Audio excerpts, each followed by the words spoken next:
Ladies and gentlemen, we are live. Pew, pew, pew, pew, pew, pew, pew. Wait a minute. Wait a minute. This is how we do it every week. What are you doing? No, we missing something. Nah, you done added something to the element. We missing something. We missing the intro? Something. Yeah, we missing something. I skipped the intro because we got other stuff to get to. We don't need. Hold on, I'll bring. Okay, right. Let me bring up the intro. Hold on, I'll bring up the intro. I was man. We got better things than our stupid intro. We got to give the whole effect, man. We got to give the whole effect.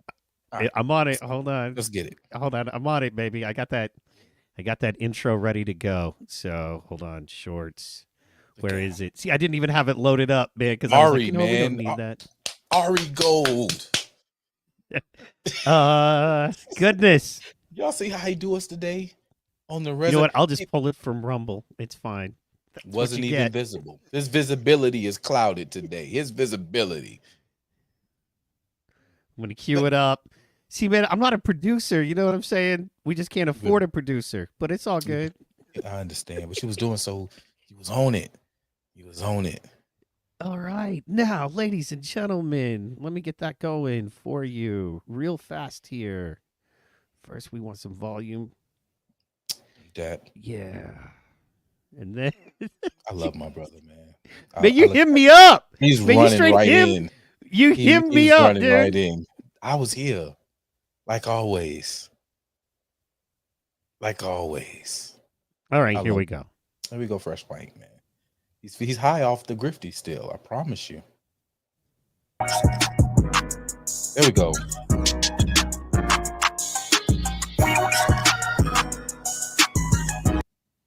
Nope. See, I screwed it up. Fresh. There you go. There he is. You know, I'm just going to let it run.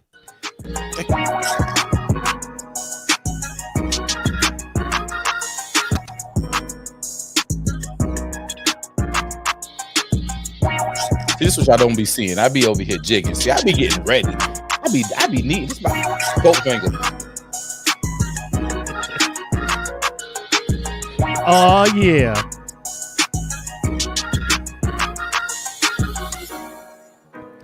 Haram in the building. Fuego in the building. Oh yeah. But see, we're not featuring ourselves. Oh this yeah. Pew, pew, pew, pew. Let me just kill that.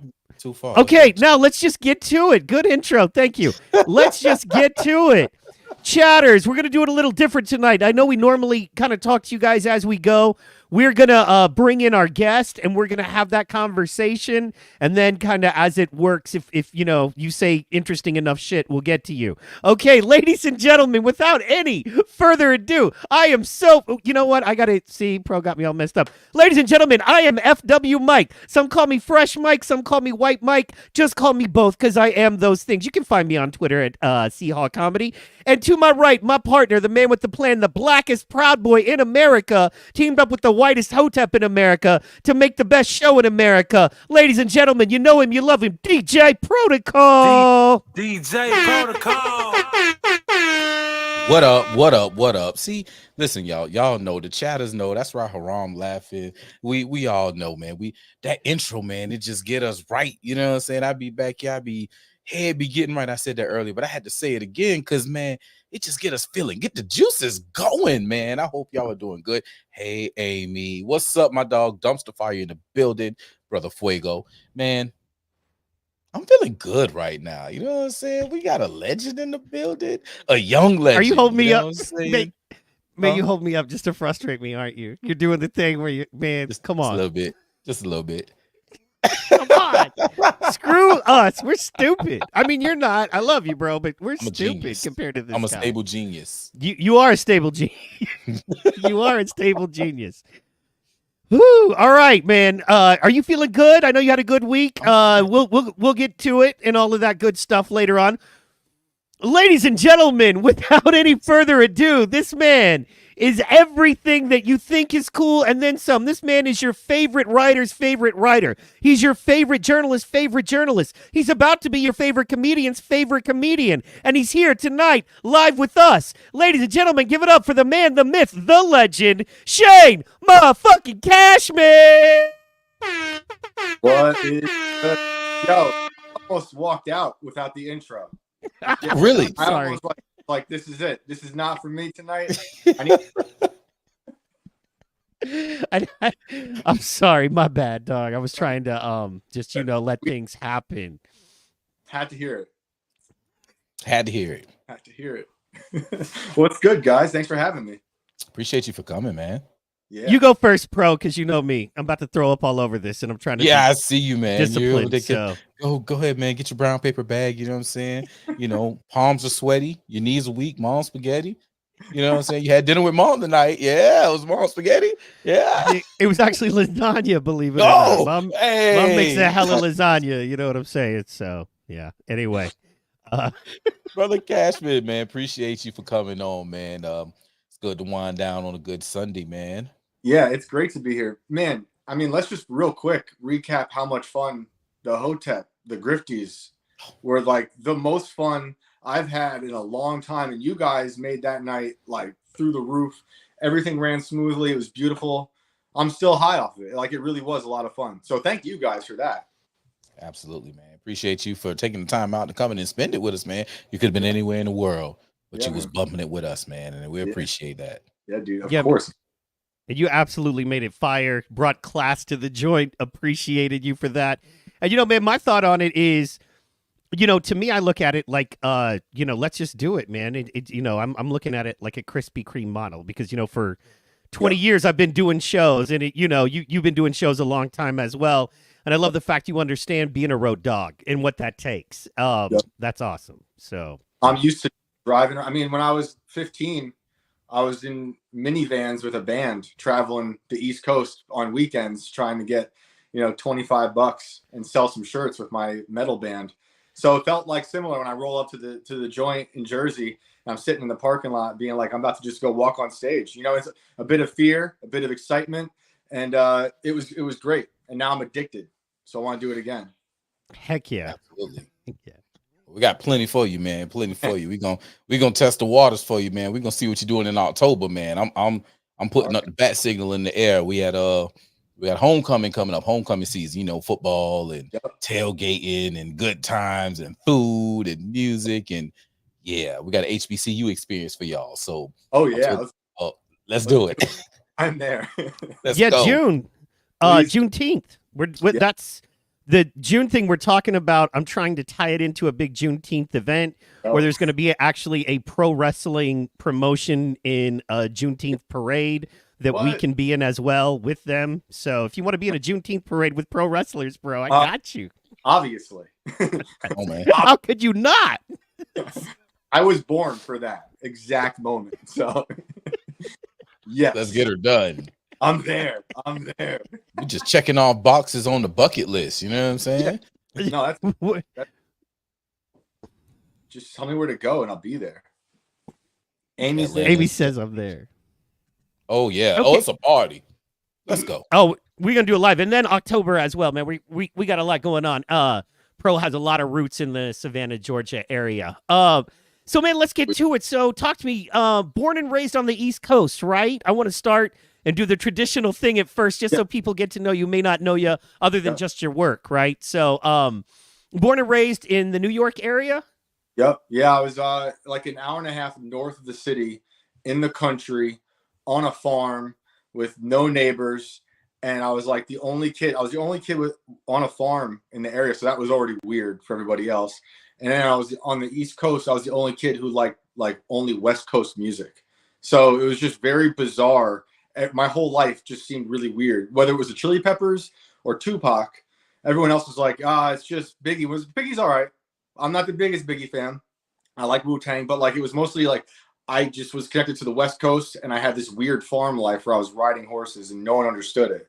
So I grew up there, and it was also outside of a military base, but I was the only civilian. So at every turn, I was just a weird kid because I wasn't military, I was civilian, I wasn't this, I was that. But it was a crazy place to grow up. It was in the valley, right on the river, a lot of history. And the older I got, the more I took advantage of the isolation on the farm and threw crazy parties. And that band I was telling you about started to play shows in the woods, like you know how it goes. You throw a bonfire, you know, you get some 40s, and you play some metal in the woods, and Yeah. that was the life. That was the life. Yeah, it was fun. That's why I it. did stand up, was to support the, jamming with my buddies, because I was Yeah, not good, but I could tell jokes. So right. Yeah. My band, we were pretty good. We played a lot, but I would banter a lot between songs. We didn't have a very big set, and we were one of those metal bands with really short songs. So I had to learn really quickly to just like talk a lot of smack on stage. And I don't know, for whatever reason, always antagonistic. Even to people who would come see us play live, I just felt like this innate desire to just be an asshole. It might have been watching all of the Dean Martin roasts at like 2 a.m, like the infomercials for Dean Martin roasts, and like seeing Don Rickles and whatnot. But yeah, it was a great time. That band started when we were like 15 and went until 26, 27. So it was a lot of time playing local shows, traveling around. We were all from that same little town. So like boredom was rampant. So then also was drinking and drug use for a good portion of my high school and college career. You know, I don't mess with that stuff anymore, well, at all. But that's all we did. Played loud music, traveled a good portion of the country, made not a lot of money, slept in really weird places, got chased out of lots of venues for being a little too rowdy. So that was, a really good learning experience for someone at that age on the road, trying to like make anything, trying to make any money by making music, which was, enough to just get us from point A to point B, and maybe get like some McDonald's, but it was a lot of squatting in places, whether it was New Orleans or Little Rock, Arkansas. It was crazy, but I guess it was pretty dangerous. I can't imagine my kids doing that. Like, I would never want my son, but I kind of do. But also, it was so debaucherous and at times incredibly dangerous in terms of like people shooting at you, people chasing you with hammers. I mean, I don't know why we got in so much trouble all the time, but that's just how it was. And I made hammers. People were chasing you with. Yeah, that was a crazy one. That was actually in Little Rock, and it was at a comic book venue in Little Rock, Arkansas, and the band we were touring with, they were playing. They were like the headliner band. This is really small. We were not big names, but they were the band that more people knew. Maybe 30 people in attendance, and they were really good friends of ours. And I sang on one of their songs, and I like started swinging from the rafters, and the ceiling collapsed, and no one was hurt. But the owner was really mad, and he tried getting us to fix the ceiling. But like, I mean, it wasn't just like a two fix. It was like you got to be a carpenter to like put the ceiling back up. We said no, and then he got so mad he chased us out of the spot with the hammer, like swinging. Jumped in the van, no joke, peeled out and got stuck in traffic because a shootout just happened. Where is this? Little Rock, Arkansas, man. Yeah, Arkansas. Shooting it up outside, just that's whatever. But it was crazy. So it was awesome. Good times. Hell yeah, good time. Reminds me of stand-up comedy on the road, a little less rough but similar. Funny. I think, given it's the National Visibility Transgender Day, this story is apropos.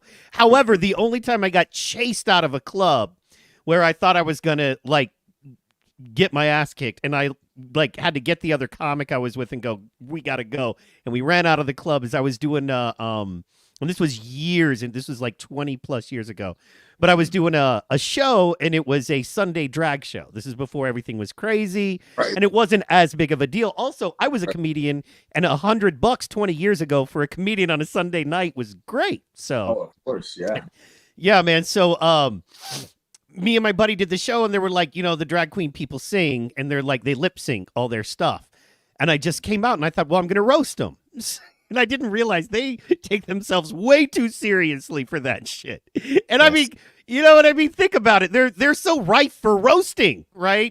So I just Yeah. come out and I'm like, good Lord, that's some bad lip syncing. What is she, Chinese or just whatever? I was doing my thing back then, my Bill Hicksy thing, and I was like, we're serious about this, you know? Yeah. Is this not weird to anybody else? We're just Throwing bottles, throwing bottles at me, and I thought, well, we got to take this shit like we can't take this serious, but no, they do. So yeah, I learned my lesson. Yeah. To me, I mean, and this is a bad business model, but that's a reward to make the audience that mad. It's not a good way of doing business, but that is like I love that we got chased out. I mean, I'm an asshole because I broke the ceiling, but like there are a ton of times where we're playing and it's just like you can tell people aren't really feeling you or they're heckling you, and I will just triple down on being the biggest prick, you know. And I try not to be, because I genuinely like to be nice to people, but I will reciprocate the badness, especially if I'm in a position with a microphone. And I got a band who's playing like the loudest, like most crazy music behind me. So it was great. And I guess that's a lot of like, you know, where the comedians I like kind of like those people that would upset the audience. It's not all I like, but it is a lot of what I like. You know, I like when people walk out of a place because they're offended. I like when people dance on that edge of like, is this appropriate to say in public? I think anything is. But I like seeing people react to that stuff. So that's, you know, that's kind of like the people I listen to a lot. And I was bringing up Dean Martin earlier because I'd actually recently remembered how much I watched the roasts as a kid. It's like a totally forgotten memory until I saw something with Don Rickles recently on YouTube, and it all just came back. Like hours and hours watching these stupid infomercials trying to get me to buy, you know, a box set of Dean Martin VHSs. Dude, those roasts are amazing. They're still good. Brilliant. Rickles kills it. And they're also different, right? Like Dean's different. He had his whole character thing going on. Newhart was great. Obviously very different from Rickles. So I guess I grew up listening to those types of people dance on that edge back then, even talking smack on Reagan to his face and being like harsh. And it was amazing. So I love that stuff. That's my favorite. Well, and he took it, I think Reagan took it like a champ. We lived in a different time. There was a respect. Roasting is the highest form of comedy honor. Like in comedy, when you get roasted by your peers, it means you have achieved a new level. Right. And we used to appreciate that as an art form. Of course. I grew up thinking that is the highest form of flattery. Like it's not really imitation. It's getting roasted. That's why we did a show recently with David Lucas from Kill Tony. You know, that guy. Yeah. He roasted me on air. And I'm like, this is literally, that's the highest, you know, feeling right there is him talking shit on my boots. It was amazing. So yeah, I think that people just can't take it these days because everyone has a thin skin. You know, it's not everybody, but it's a lot of people, and they don't like being called out for their, you know, their weaknesses or perceived weaknesses or whatever it's their looks or something, how they sound, whatever. To me, that is the best, and it's the most camaraderie. Like I grew up with a dad, this like crazy Irish dad who just, you knew he liked you if he was talking shit on you. Yeah. Right. So maybe I have some issues from that, honestly, but it's true. And I could tell when someone came around the house and dad was polite, that person was kind of whack and they didn't have it, the respect to get roasted. That's fair. Speaking of that, man, I don't know, maybe a month, 6 weeks back, you were on a pretty popular podcast, man. You were wearing this funky blue. What? Why the blue hat? Don't do that. You're better than that. You had a blue stockingy snow cap thingy on. Come on, Shane. Respect yourself more, sir. That is when I'm just looking like a mess, and I gotta have it on. I'm not combing my hair that day. I just gotta go. It's actually the work outfit. They make me wear it. Okay. Okay. You got to have a beanie on IRL, okay? Yeah, that's fair. That's fair. And I know I wanted to get into something, and you posted, and you're low key about a lot of your talent, which, you know, is naturally very cool. Amy, that's my wife, by the way. She's very active in my chat, and she's like, "Give him a break." Yeah, you tell him, Amy. Come on. My wife is a third grade school teacher, so she is the role. Like you meet her, you're like, "Oh, that's what a third grade," you know. So actually, she's such a teacher on that role. They're moving her to second grade. So because we don't have kids, so that's a big deal. That whole thing. So, yeah. I sang at my third grade teacher's funeral. Oh wow. That just came back and this is a weird teacher. She had the whole room decorated in trolls. Remember trolls, those little scary things? It was very bizarre. But yeah, she passed away and I loved her. So I remember like this real epic memorial we did for her at the school, and we're just singing something probably like, I don't know, Whitney Houston or something. Some like Whitney Houston song. Did you ever know? I had a mullet and buck teeth too. So it probably looked amazing. The children are the future, That's it. So to transition, art. You posted one time some of the art, and you were like, I did some art, which is really cool. Because I don't know too much about it, but I get a blue collar vibe from you. You know what I mean? You've never been a guy who money and then the idea of the class that money secures you into has been anything that ever meant anything to you, to the point of you also, and you currently are, and we'll get into it absolutely with your latest project. You're making the decision to almost eschew money in a way, which, why, Shane? But I get it. But you're like, I would rather do creative, good work, and take that hit rather than, sell my soul, or my talent and work. But the art you did, it was like glass on wood kind of thing. And tell us a little bit about that. Like, what got you into that, man? Because that's just a cool left field kind of thing. Yeah. Thanks for bringing that up though. That's old. Man, my wife and I are probably still dating. That's like 10 years ago. At the time, I just left my job. I was managing a tattoo shop with my best friend owns it, and I just needed a change. And my wife Nancy was moving to Brooklyn. At the time, we were dating, and so I had no job lined up. And I was going to maybe the next few months start my furniture moving job, which would then last 10 years, as well as being a professor. But that none of that came yet. So I had this like weird time of no money coming in, and Nancy was a waitress in Times Square, making more money than I had made even as a professor years later. So like she was making that money, and I was like, I gotta do something. But I knew I was gonna start moving furniture soon, so I wasn't gonna get anything serious. And I was walking down by the Hudson River, and there was all this driftwood, and I was like, this driftwood looks really cool.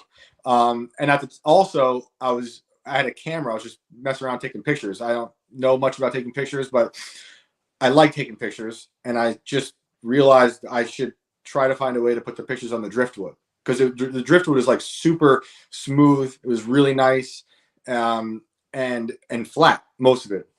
So I just came with this idea of, I'm going to print out the pictures, like really nice, like nice paper from like a real print shop.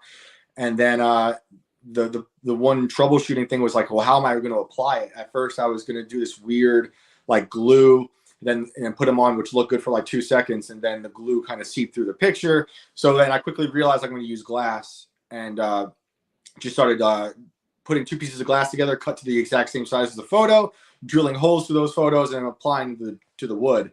And I made a lot of money for those few months before moving furniture. I was invited to do different shows. I was selling them on the streets, and it was, pictures I was taking while getting the driftwood. I must have walked miles, like dragging driftwood out of the river, then drying it in the woods. It was an interesting project, and I liked working with my hands like that, and maybe doing certain things with the driftwood to make it more applicable to a wall.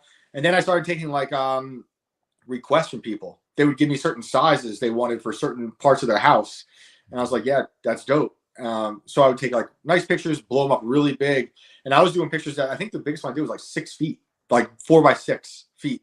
It's fucking huge. And then these people would pay to ship it, which is also a whole other problem. But I would leave the nails in the driftwood. It looked cool, but it was tiresome, which is hilarious to think about now in retrospect, because like I thought that was tiresome, but then I literally spent 10 years moving pool tables and armoires out of like the top floors of skyscrapers in Manhattan into a box truck, which I am definitely, my skeleton hurts today. Like I am feeling that so much right now. But yeah, it was a fun project. It was cool. It was like it was cool to actually make something and make enough money at that time to pay what bills I had. And Yeah, at some point I like to go back to doing something like that because it was a lot of fun to think about two very different things, like putting them together. And then yeah, at a certain point, and I haven't done it yet, but I was like, I think I could even make furniture out of this because I was seeing like root furniture, and when I was moving furniture, I started seeing a lot more of that stuff. And I'm like, I'm going to make tables out of driftwood one day. I just think driftwood is an underrated natural resource. The river makes it dope for you. It smooths it out. It's great. And it's there. No one's really messing with it. So it was awesome. It was a great time. I would think one of the cool things about it is every piece has its own character.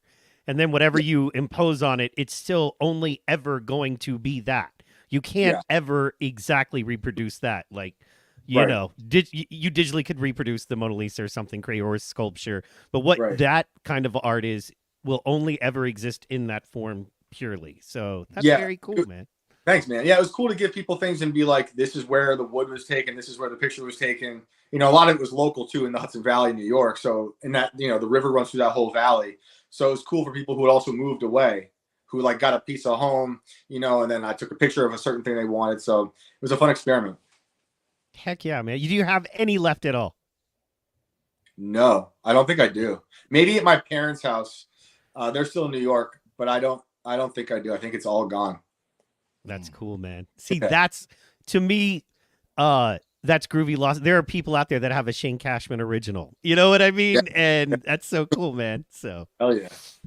If you can get pictures, get some pictures and post them from the people that, you know, commission you, or man, you're fans of that work. So I'd like to see some of those. So some of those I froze my ass off, literally, like to get the wood in the dead of winter and also take the pictures they wanted, which is like, you know, it's whatever. But I can remember how frozen I was. And I should do that. That's a good idea. I want to ask them.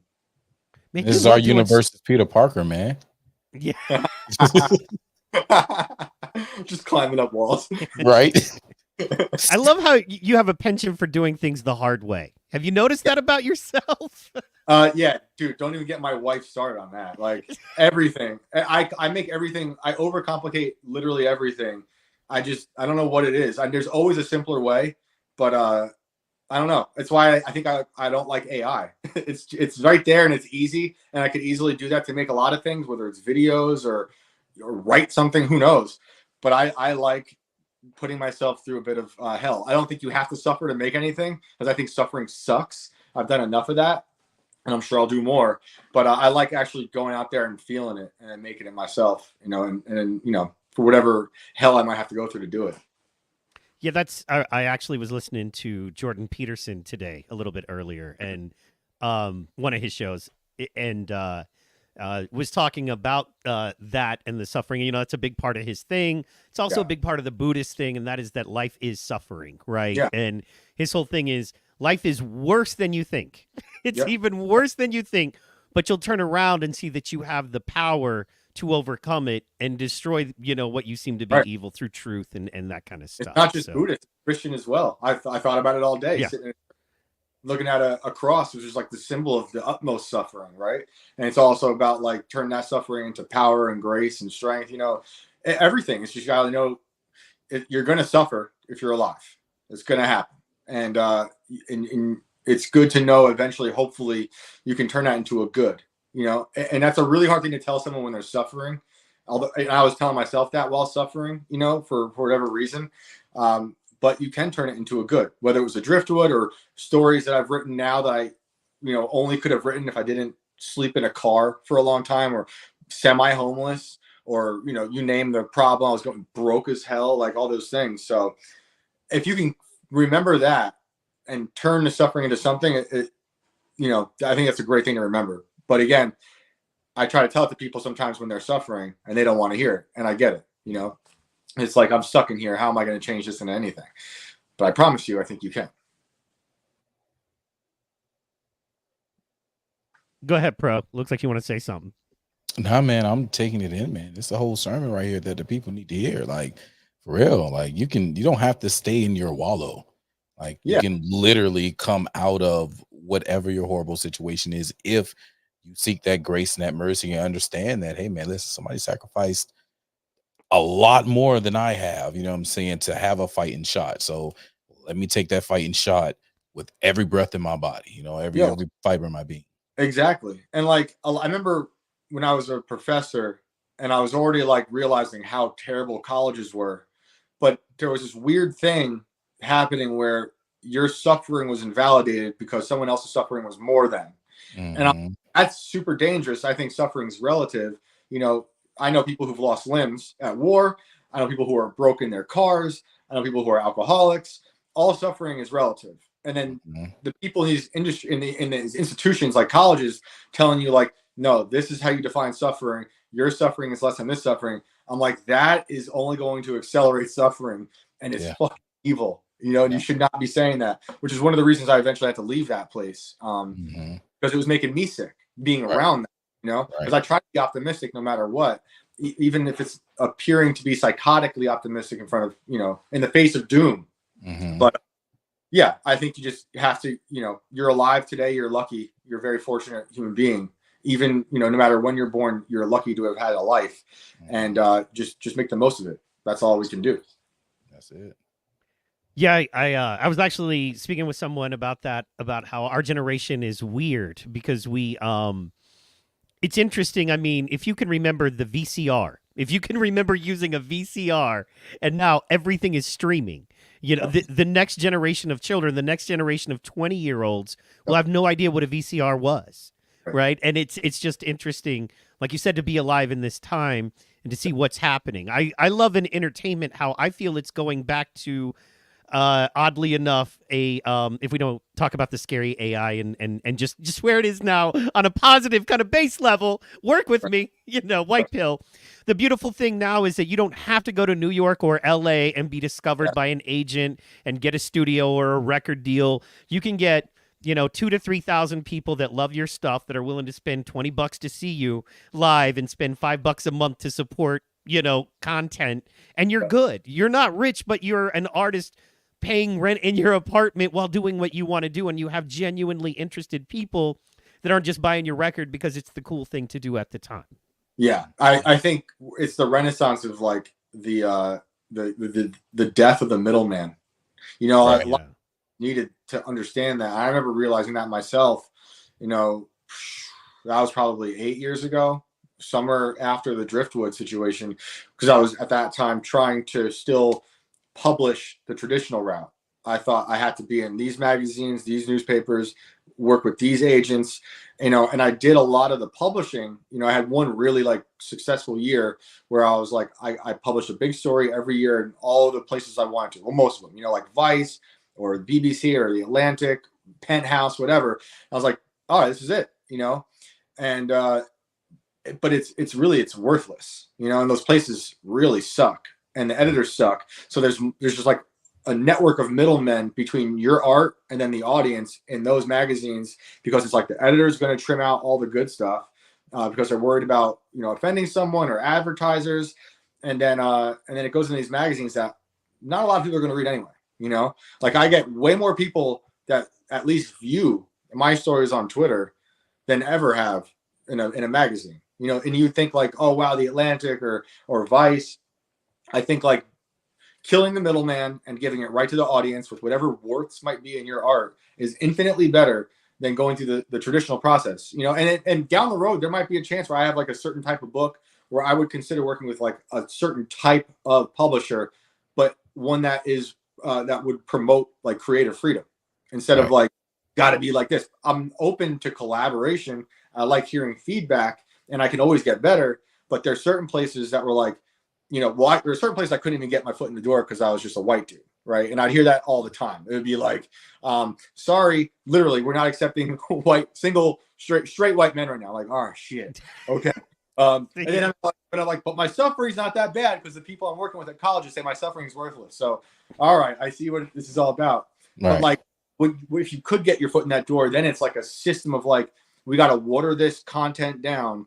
Or no, we got to water this art down until it's content, you know? And like, I fucking content. Like the idea of like creating a piece of art that's going to just try to be as best as it possibly can for as many people is stupid.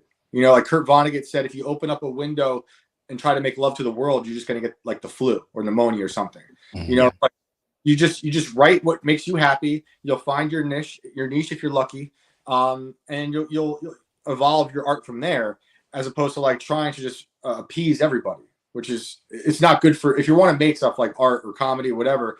It's never the way to go, at least in my opinion. Agreed. Absolutely. Right. And what I find is that the middlemen they're tailored to keep the sponsors happy, or Yeah. whoever the orders are coming from. The middlemen are the ones who are the enforcers, if you will. They're the cops of the genres, if you will. Yeah. So They're creative gatekeepers, and I really hate that shit. I hate it like so much. because who made you? Who made you my boss? So Right. who died and made you God? Right, and more Seriously, often though. than not, they're bitter because they didn't get to go down a route that now you are, right? And like that's fine. Some people just realize after going into it for a long time, like this isn't for me. I'm better as an editor. That's fine, but there is some bitterness. And I was, oh man, like that year I was telling you about that I had really good like success publishing. I learned so much about editors, and like I love editors. But there's editors in certain institutions, like in these bigger magazines that are, like you're saying, so worried about this bigger picture of sponsors and their brand, which was so foreign to me. It was so foreign. And I guess the straw, there's two straws, I guess, at the end that broke the camel's back. One was one of the last places I wrote for was Pitchfork, that music review site. And the only reason I was even willing to, I set a goal out. I said to myself, I'm going to write a positive review for Kanye West for his gospel album. And at the time, I was an atheist, but I liked that gospel album and I love Kanye. So I was like, and they answered. They said, sure. They let me review it. I wrote a very favorable gospel review. I also like gospel, like even as an atheist. Like I'm Christian now, Right? most of my life. I still liked gospel music when I was an atheist, like the Sacred Heart music from Alabama. I'm about to cry just thinking about that music. It's fucking beautiful. And so I took that knowledge of like the gospel I was listening to and applied it to what the Kanye record was, the Sunday Service album, and they published it. But I got into a bit of a fight with the editor because he wanted to put in things like I called Kanye an artist. He wanted to say Kanye is a supposed artist. And I'm like, nope, I'm not putting that out there. Yeah. And I should also preface this by saying Pitchfork used to be like the biggest champions of Kanye's music, right? I remember, yeah. He put on the red hat.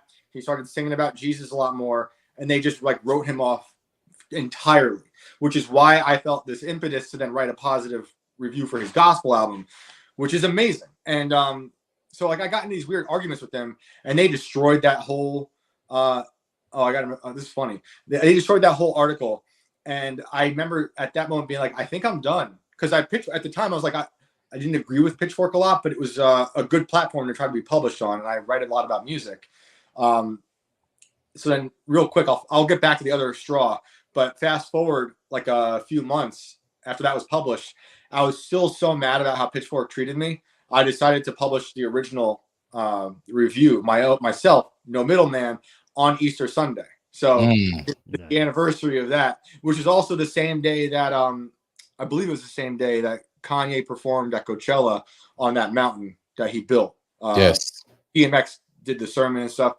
So the other straw was I was writing about free speech and free expression for another magazine. And it was about like listening to Marilyn Manson in high school and starting some trouble myself in high school. People looking at me a certain way because I dressed a certain way. I was a gothic kid. They did not like some of the things I was either wearing on my shirts and then some other issues that were going on with my friends and I. And I told that whole story also through the lens of being a substitute teacher at that school years later, where I was also like an authority figure. And it was also talking about Columbine, school shootings, Marilyn Manson, all that stuff. Mm-hmm. The day I handed my story to this magazine, a school shooting happened to take place. And they said, we can't publish this because of the problems that might arise from the story. My story was all about free expression and love of people, nothing bad. But their perception was he mentions gun violence. We got to just like not show it to anybody. Totally antithetical to the whole story. And that day I wrote a thing on like Twitter or Facebook, something, just saying like, I'm done with all of this.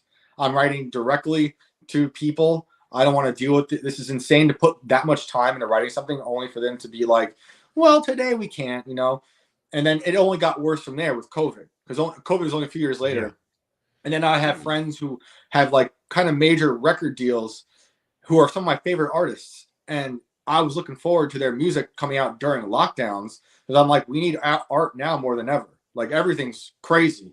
I need this music. And then their record labels were saying, we're not going to put anything out because we don't want to upset the people marching for Black Lives Matter. We don't want to upset, you know, these people over here. I'm like, it's just a song. And it has nothing to do with what anybody's talking about. It's not even political. Mm-hmm. So all that combined led me to be like, well, I'm doing this on my own. And that's it. And then I'm going to suffer again because I'm not making any money, you know, but I'd rather suffer and be true to myself than bend over backwards for these people that I have nothing in common with. So, absolutely. Yeah. Man, that's crazy, because that's like a similar journey I went down 2008, right? I'm a DJ by trade. Right. And was doing college parties, was enjoying myself. But then I started paying attention to what the music was actually doing in my community. And I was like, yo, this isn't going to work. Right. And I was from 2006 to 2008, I was on my college radio station, which was like bigger than the commercial stations in the particular city that I was in, right? Man. All of our DJs on the radio station were either graduating or getting jobs at the commercial stations because we were that great. Wow. So I had that, you know, that kind of foundation. So I moved back home 2008 and started noticing how the radio stations was playing this stuff that was really just ruining my city. The crime rate was up, the teen pregnancy rate was up. And I was like, whoa. We got to stop this. We got to do something about this. So I started my own company, started my own internet radio station, and just been, you know, going since then. Like, I could have went to the commercial stations. They wanted me, but it's like, no, you're going to make me play this stuff that I don't want to play. I'm not going to be able to put on these independent artists that I deal with that make great music. So you can keep that. I'll go build my own, and I'll operate at a loss. You know what I'm saying? However long I got to operate as a loss, but there's going to become a time where the parents are going to get fed up. The schools are going to get fed up. The neighborhoods are going to get fed up. And I'm going to be right here like, hey, guys, what took you so long? You know what I'm saying? Yep. Infrastructure's here. Let's go. Yeah. So, like, do you see, I'm about to be 39. Are we about the same age, more or less? I'm 35 on the way 36, so I'm right behind you a few years. So, like, I also see that in music for the last 10 years, although I like a lot of it still. But, like, it seems to have gotten more degenerate as time went on in all genres. Yes. Right? But then, like, I also then, like, did that change the way you looked at music from our childhood at all? Like, do you like play that still? I still play it. Do you blame that music for any other problems outside, or is it way worse now? I blame it because it set us on the pathway to where we are now. You know, shit rolls downhill, right? So, you know, I do believe it started rolling us in that direction. Yeah. But at least we had some type of like containment field on how bad it was then. Now it's like, you know, the field is wide open. Do whatever you want to do. Like, like, oh, wait a minute. Y'all are playing this at pep rallies for kids? Yeah. I know. It's like, because I go back and listen to a lot of the stuff I grew up with. And I'm thinking of how I was at 12 listening to West Side Connection or Tupac or Snoop Dogg or Marilyn Manson or Nine Inch Nails. I'm like, this is really flagrant. And maybe I'm just convincing myself of this. But it's like there was more of an art or storytelling to that. And some of it was like storytelling as like a warning, being like, like this. Whereas fast forward, I'm like, even if it's pop music from the late 90s, like Christina Aguilera singing, you know, Rub Me the Right Way, like whatever that model song is, it's like, or Oops Baby One More Time, like all those songs, they're crazy to think about as a young kid singing that, like standing in line at Dunkin' Donuts with your mom or at Pepper. It's wild. But like I do see today, it's so much more just, I think you said parameters, and there's no parameters. That's totally it, because it's just like free for all degeneracy with no real art behind it, which is a bummer. So I totally feel that. And there's a lot more artists that should be played on the radio that are way more talented, who might actually be telling a story, you know, that get no love. So I think that's great, man. That's commendable for sure. Man, thank you, man. Just gonna keep going, man. You know, last night I had a teen talent show. It was kind of like the same thing, right? It made me think about, because you know they sung those songs. Like, it was a kid who sung Usher. It was a kid that sung, oh man, another R&B song. There was a lot of R&B songs being sung, and it was like, all right, you're 14, you're 15. Okay, well, that means your mom's about my age, so I know what's happening here, but Right. we can't play no other Whitney Houston or anything around him, you know, like there's Right. Like, I can't believe at my 8th grade dance, we were slow dancing to Genuine's Pony. yes, yes, yes. Listen, so during your time, so it's twerking now. Yo, that's crazy. But it used to be getting served then. Like, I tell people, it's like, listen, right. I partied in the 99 2000. You know what I mean? Like, I remember when that Juvenile song came out, and I remember everything around that. Yep. We was doing some things, but it's a good time for me to come back in. Hey, hey, guy, how are you? Yeah, we knew it was certain ways to stop. Like, you still had chaperones, right? Who was like, no. All right, you guys are too close. Right. Now it's now the teachers are twerking. Right. They're trans twerking at the 8th grade dance. And we're having family-friendly transgender. That's what's right now. Jesus, man. So when you were a professor, what did you teach? I was trying to get to that, but we. Well, I mean, I kind of want to go down and talk about Juvenile for 2 hours now. I don't mind. But no. Actually, okay, I'll try to tie rap in with teaching. So I taught poetry, fiction, and journalism, and like English 101. And I would bring rap into the poetry a lot. Well, it would find its way into a lot of the other ones too, because they could review rap. But like for me, like I was saying earlier, the storytelling in rap growing up for me was everything. You know, like my dad saw me rapping Gangsta's Paradise, and again, I'm in yellow sweatpants with a purple turtleneck probably and buck teeth and a mullet on a horse farm rapping Coolio's Gangsta's Paradise, and he's like, "Do you even know what you're saying?" I'm like, "No, it sounds amazing. This is like the most amazing song I've ever heard in my life. It still is." So he sat me down and he was like, and he explained, you know, what lion and chalk meant, you know, because I didn't know what that fucking was. So like, I always think of that. I always think about how I can deconstruct lyrics and the storytelling. And Coolio's song was like a, you know, this is like a cautionary tale, right? So then my dream as a professor was we're going to bring in different rappers and I would pair them with different authors. Like a Lil Wayne, whose Stream of Conscious I'd pair with like a William Faulkner. They're both from the South. They both had really long, ridiculous, absurd sentences. So that's kind of like I was doing a lot of that. Because I remember like the kids weren't that much younger than me, because this is 10 years ago. I started 10 years ago, or give or take. And we like a lot of the same music. And I know I could make it more engaging if I brought in stuff we both liked, you know, but also keeping it, you know, safe enough for a classroom. I wasn't going to bring in the most ridiculous song. And then for like an English 101 class, I would have them debate who was more influential, Shakespeare or Kanye. I wouldn't give my opinion. I believe it's Kanye. And I mean that. Of course. You're on the right podcast. Dude, it's like, Shakespeare is amazing. I like Shakespeare. It's amazing. He created a lot of words, but like the influence of Kanye is on such a larger spectrum from like everything, you know, whereas and that's, I didn't take that idea. That's not my own idea. I took that idea from like Oxford debate class, debated that years ago. And it's a really interesting debate. So like I would always try to find ways to merge things I loved with comedy as well, and rap into the classroom. But yeah, I spent like almost a decade teaching all those classes at 2 different colleges. James Joyce, hip hop artist with James Joyce. This will be a fun game. Yeah, it's, you know, Lil Wayne could go with him because how ridiculous he is. With James Joyce though, it could be someone like Aesop Rock.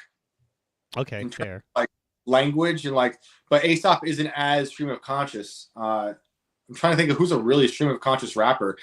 Like Lil Wayne's freestyles back in the day were unbelievable. Yeah. Well, it's the James Joyce way of using words to use the words. Yeah. You know what I mean? And So, like, you know. So 2 Chainz. Throw 2 Chainz in there.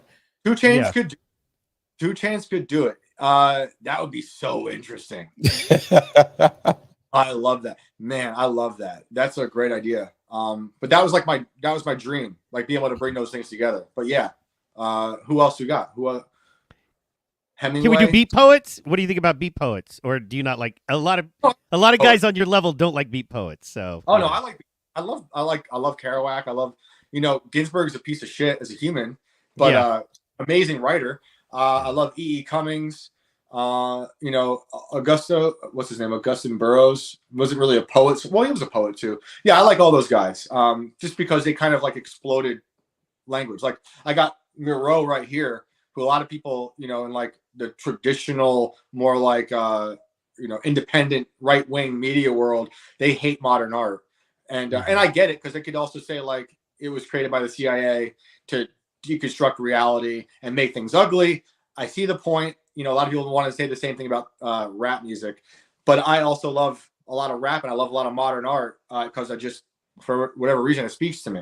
But the beat poets are another group of people that people would say that about. And, Frank O'Hara is another one.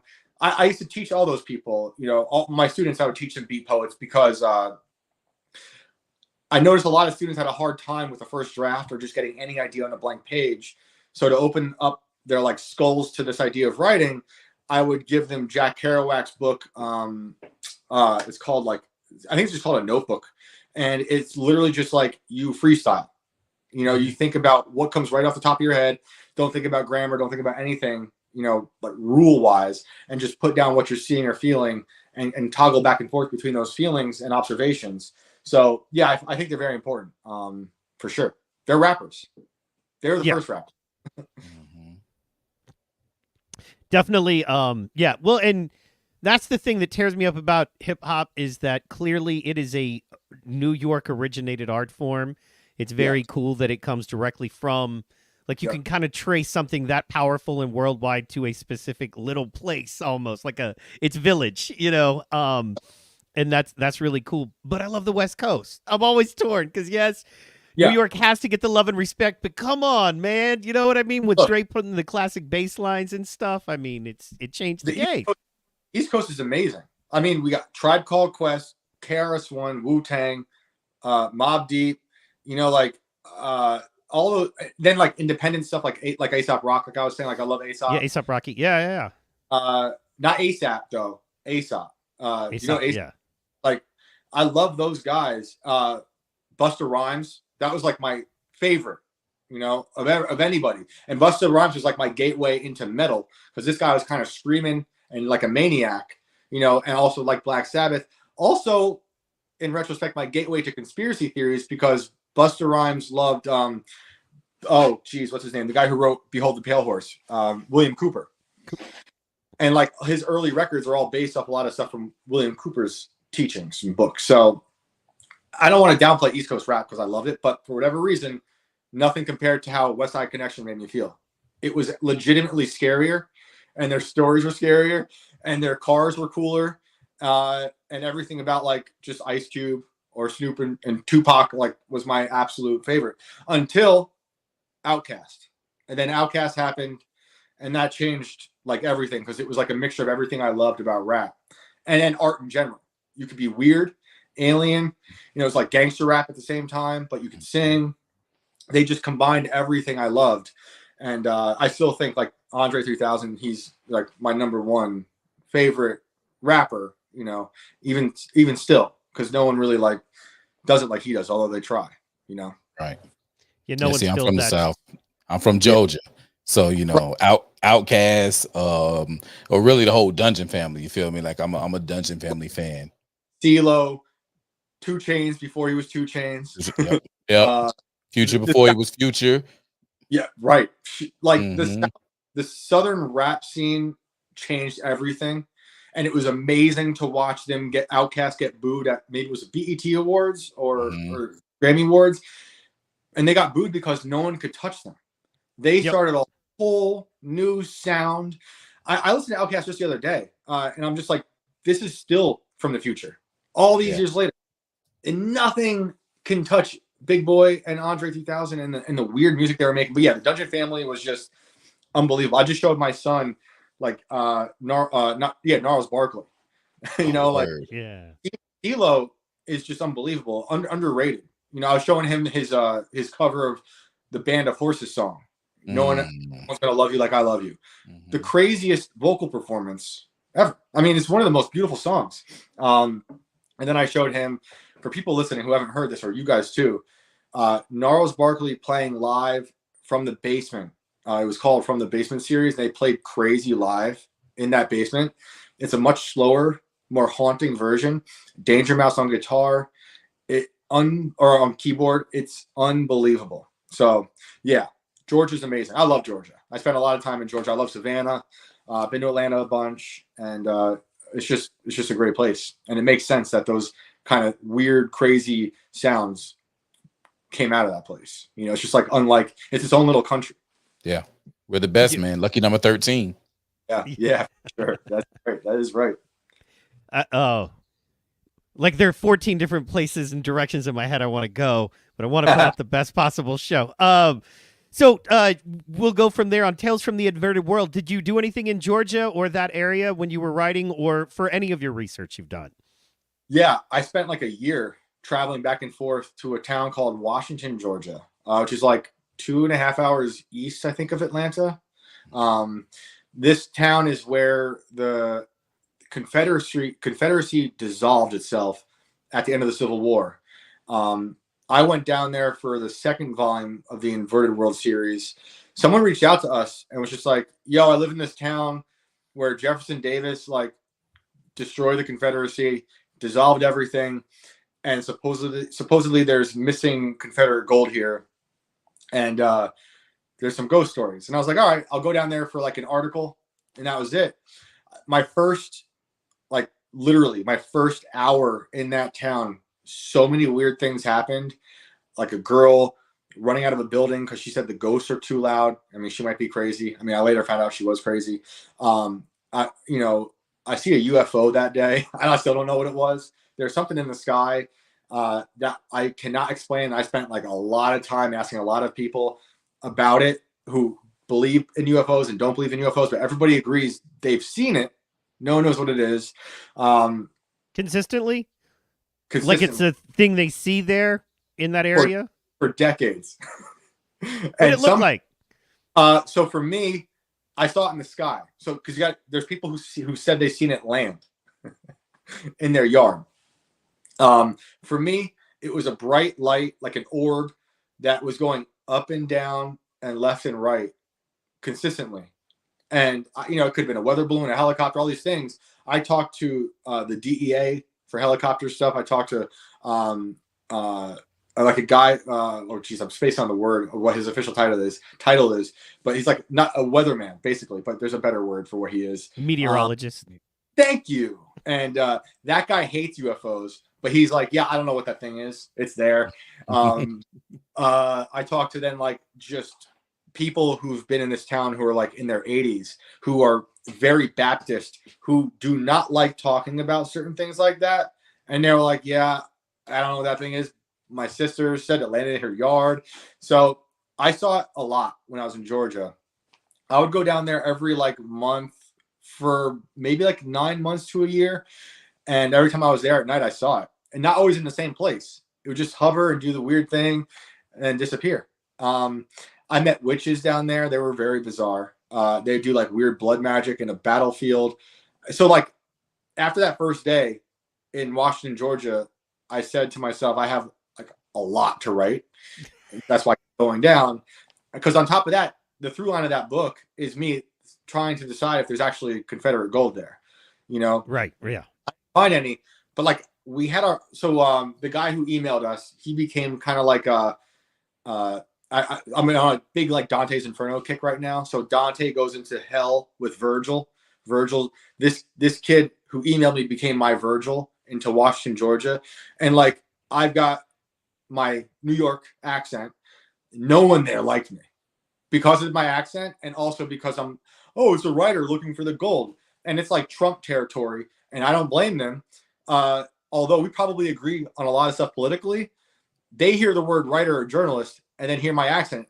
Immediately, it's like, we're not talking. So my dude down there, Clint, my Virgil, he's like leading me around, being like, he's okay. So he got me access to a lot of people who would not have talked to me if it was just me. Right. So I spent all that time talking to as many people as I could. But what I was going to say is, I mean, at one point we got our lives threatened. Like, I got this sick voicemail on my phone about a guy who's going to skin us alive like a dog. People were just mad that you're there looking for the gold. They haven't found it yet. Or like you might be asking their girlfriend a question because she tells you she's a psychic witch. And now I'm like, well, I got to hear her story now. And like every time I turned around, there's a new story. So like the gold is in the book, but it just kept getting crazier and crazier every time I went down. So I had already loved Georgia because like in my band, when we tour, we would play Athens and Atlanta and somewhere outside of Savannah. And it was always the most fun. It was my first time having like, I remember this is in the band now, like 2006. We showed up to Athens, Georgia. Or maybe it was Augusta. I forget which one. And the band we were playing with, they were like these giant hicks. Just like these dudes look like warthog. The one guy looked like a warthog. And he handed me a horn with mead that he had just made and a backwoods. And it's my first time having a backwoods. I would then have like a year of being obsessed with smoking backwoods. Yeah. But I was like, this is the life. I'm drinking mead, smoking these backwoods. And it was amazing. So I fell in love with Georgia then. And then my wife and I love Savannah. I have friends in Savannah. So we go down there when we can. It's just there's nothing I don't like about Georgia. And it's huge. It's like, it reminds me of New York because there's parts of Georgia that are you wouldn't think you're in Georgia. Like when I'm in New York, there's parts of New York that are so foreign to each other. It's like a different landscape totally. But yeah, I spent a lot of time out there for that book. But that book's almost I guess a year old now. It's crazy. Yeah, you do crank out the content there. Pro, do you know about this UFO that he's talking about? Have you heard tale of this, man? I haven't heard tale of that one, but I've had my own experience with the unidentified flying object. My daughter's mom, we were on the way to a Christmas party, some kind of party, and there was something that was just floating in the air, and then it dipped. And I looked at her, and she was like, "Oh, you saw that?" I said, "Yeah." So you saw that? She was like, "Did we just?" Yeah, we just. And it was like, okay. And it was like, look, say what you want, however you want. We seen it together. We knew it was something there. It was no tripping. So right.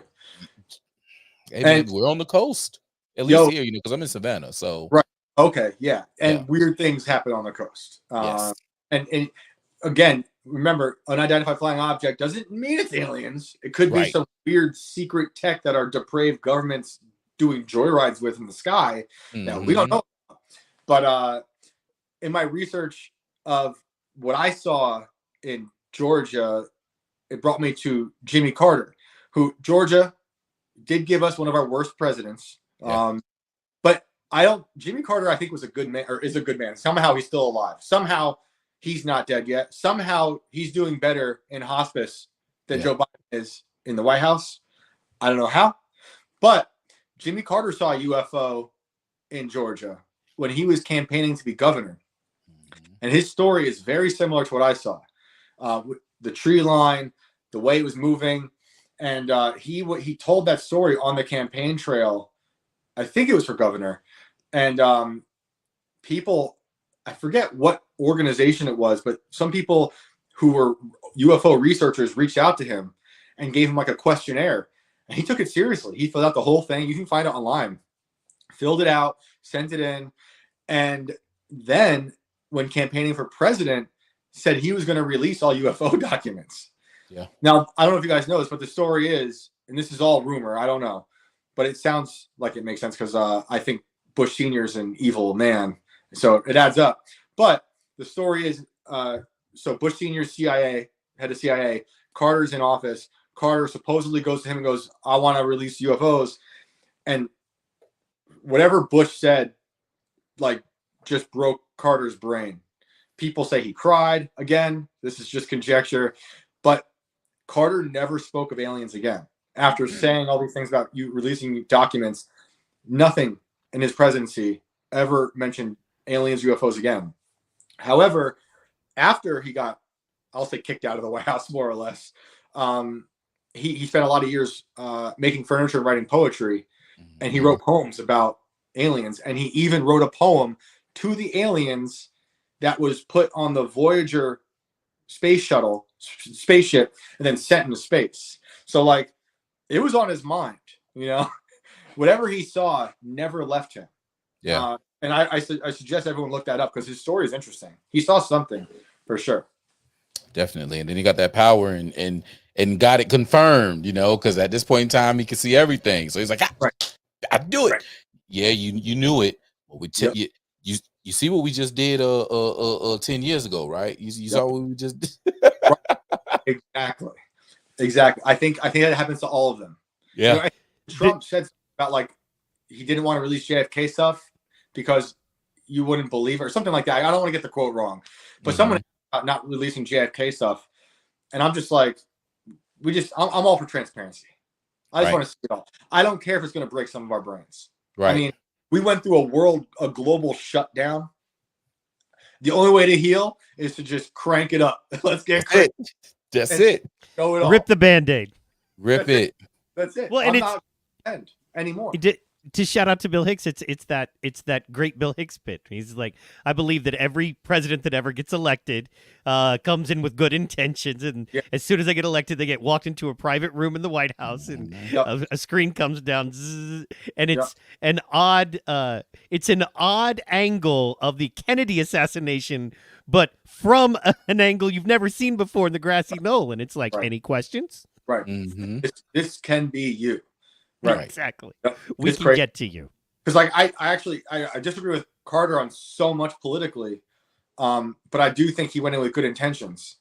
And that man was, and like he had, like he gave a speech about the crisis of morality. If you listen to it today, it's like listening to a conservative talk about morality. He had some ideas that were clearly dumb, but he still had like a moral center, and they did that man dirty, for sure. Wow. So you mentioned that you've become a Christian recently, as far as a lot of people grow up with their religion. Fair enough to say, and clearly, and you're out. You know what I mean? You're not, you're not like, hey, let's not talk spirituality or whatever. So what happened, if you don't mind me asking? It was just a slow burn of meaninglessness throughout my whole life, and so my mom is Jewish and my dad is Catholic. Neither of them really care about religion. And then I didn't either, and at like maybe 11, 12, I started being like, well, just reject all of it. I don't need this. It's ridiculous. Mythology means nothing to me. And then live my life that way up until, I started to really consider religion as being important. Maybe 4 or 5. No, I can pinpoint it. I'm a liar. 8 years ago. 8 years ago, August, right? Because my son was born. And my son was in a NICU for different reasons, like jaundice and like some stuff in his lungs. And I remember that was the first time I tried praying ever, right? And I was like, I'm going to try, because I felt so hopeless. I was so scared. My newborn kid is now in this glass box. He's hooked up to machines. My wife is a mess. She can't breastfeed right because of the machine and the wires. She's distraught. And I tried praying and I felt like a fraud, and it didn't go well. Like I tried, it just didn't work. But that was like the beginning of me being like, I think I should try this. But, and I should say my wife's Christian, always been Christian. And for whatever reason, she married an atheist, like thug, and put up with my bullshit for so long. But like her patience and grace paid off, because like, I would go to church with her every now and then. At first, I really didn't like it, But I started liking going. I liked sitting there, and like I always liked reading the Bible, even as an atheist. It was the craziest, most like amazing, important story. But that's all it was to me for most of my life. It was just a story that everything's based on. So had the son, started to try to pray. That didn't work out. And then I just noticed like how society was getting so depraved, and then thinking like, wow, man, society needs God. I don't need God though. Like I'm good. I'm good. Like I don't need God. Everybody else needs God, not me. And then had another kid, and then like I could feel more of this like I need to set an example for my children of like a moral center. And like I'm skeptical of everything. You know, I think it's okay to question your faith. I grew up reading Flannery O'Connor. She was a Catholic. I'm not Catholic, but like her whole thing was it's okay to question your faith and instead of being a hypocrite, right? And like so that was in my head all the time. Also from Georgia. So shout out to Georgia again. Flannery O'Connor's from Savannah. Her house is there. One of my favorites of all time. So I had that in mind, thinking like I'm going to go to church with my kids. Their mom's Christian. She takes it seriously. I'm going to like pretend for my kids because I want them to have a moral center and something to like a foundation for them in this very deranged world that they're going to inherit. That I think I'm literally telling myself now, I think people need a foundation in God. But like at that point, I'm like condescending. I'm better than that. Like whatever. And then just like things kept happening, like whether it was opportunities or just like the love of my children. It wasn't like as funny as and there's nothing bad if this happens to you, but there's people who are like at rock bottom and it's like they turn to God, which is kind of like what I was doing with my son. But for me, it was like things are so beautiful and so like painfully beautiful that it's God. It's only got to be God, right? And the other thing that happened was, it's the truth, but it sounds weird. The Epstein news broke, right? And I was like, that is actually the pure evil. Like when you go after children, stuff like that. I remember it was a beautiful day, reading that news, being like, man, that's crazy. You know, I've been in the conspiracy theories for a while, or just weird, depraved things. You know, whether it was like weird experiments we've done, our government's done on people like Tuskegee, or what we did to Guatemala, stuff like that. Evil, right? But the Epstein stuff just seemed like a very specific, highest form of insane evil. So that was like, in my mind, if that can exist, there's got to be the inverse, which would be a good. Because in nature, there's a balance to everything. So that was another like thing where I'm like, all these things are slowly going off my brain because I'm super stubborn. And all that put together. And then we moved to West Virginia, you know, 2021. And I knew at that point we were going to make more of an effort to go to church. I want to go to church. I still wasn't really feeling it myself, but I knew like I wanted to go for the kids. And we were like shopping churches, and we go to one church, and like I liked that pastor. It was a Baptist church. You know, my first day in that church was hilarious because Nancy gets up to like put the kids in like the Sunday school, and like this really old woman in like a nice outfit leans over to me. She's like, just so you know, like we're gonna have like a doomsday prep class next Saturday or whatever. I'm like, oh, this is awesome. Like my wife's a doomsday prepper. She's gonna love this. I'm feeling it. It's great. But then I just felt further from God in that church. I just for whatever reason I couldn't really explain it. I didn't really like feel right. Then I tried another church, and that one felt like I kept calling it like retail church. Like I'd go to like a Target, and there's like a QR code, you know, and and there's like dudes in like tight jeans with an acoustic guitar and a PowerPoint presentation. I'm like, well, now I'm even further from God because I feel closest to God in nature or with my kids, right?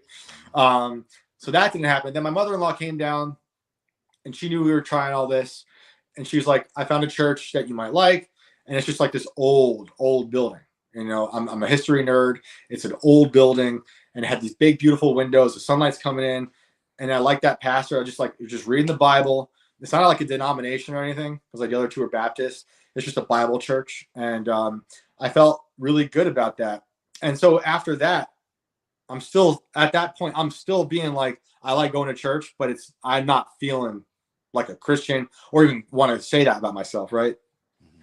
And then just like weird things were happening where it was like they felt like winks from God. So in June of 2021, and this is all, it sounds silly, I guess, in retrospect, or just saying it out loud, but it's the things that kind of built me up to being like, there's something so much bigger happening. So like in June of 2021, I just tweeted out or Instagrammed out, I'm going to interview Kanye this year. And then like later that year, I interviewed Kanye, right? So like weird things kept happening that were so out of my realm of possibility. Like I said it just because I'm listening to Yeezus. And I'm like, I love this album and I'd love to interview him. Not thinking anything of it. Things like that kept happening.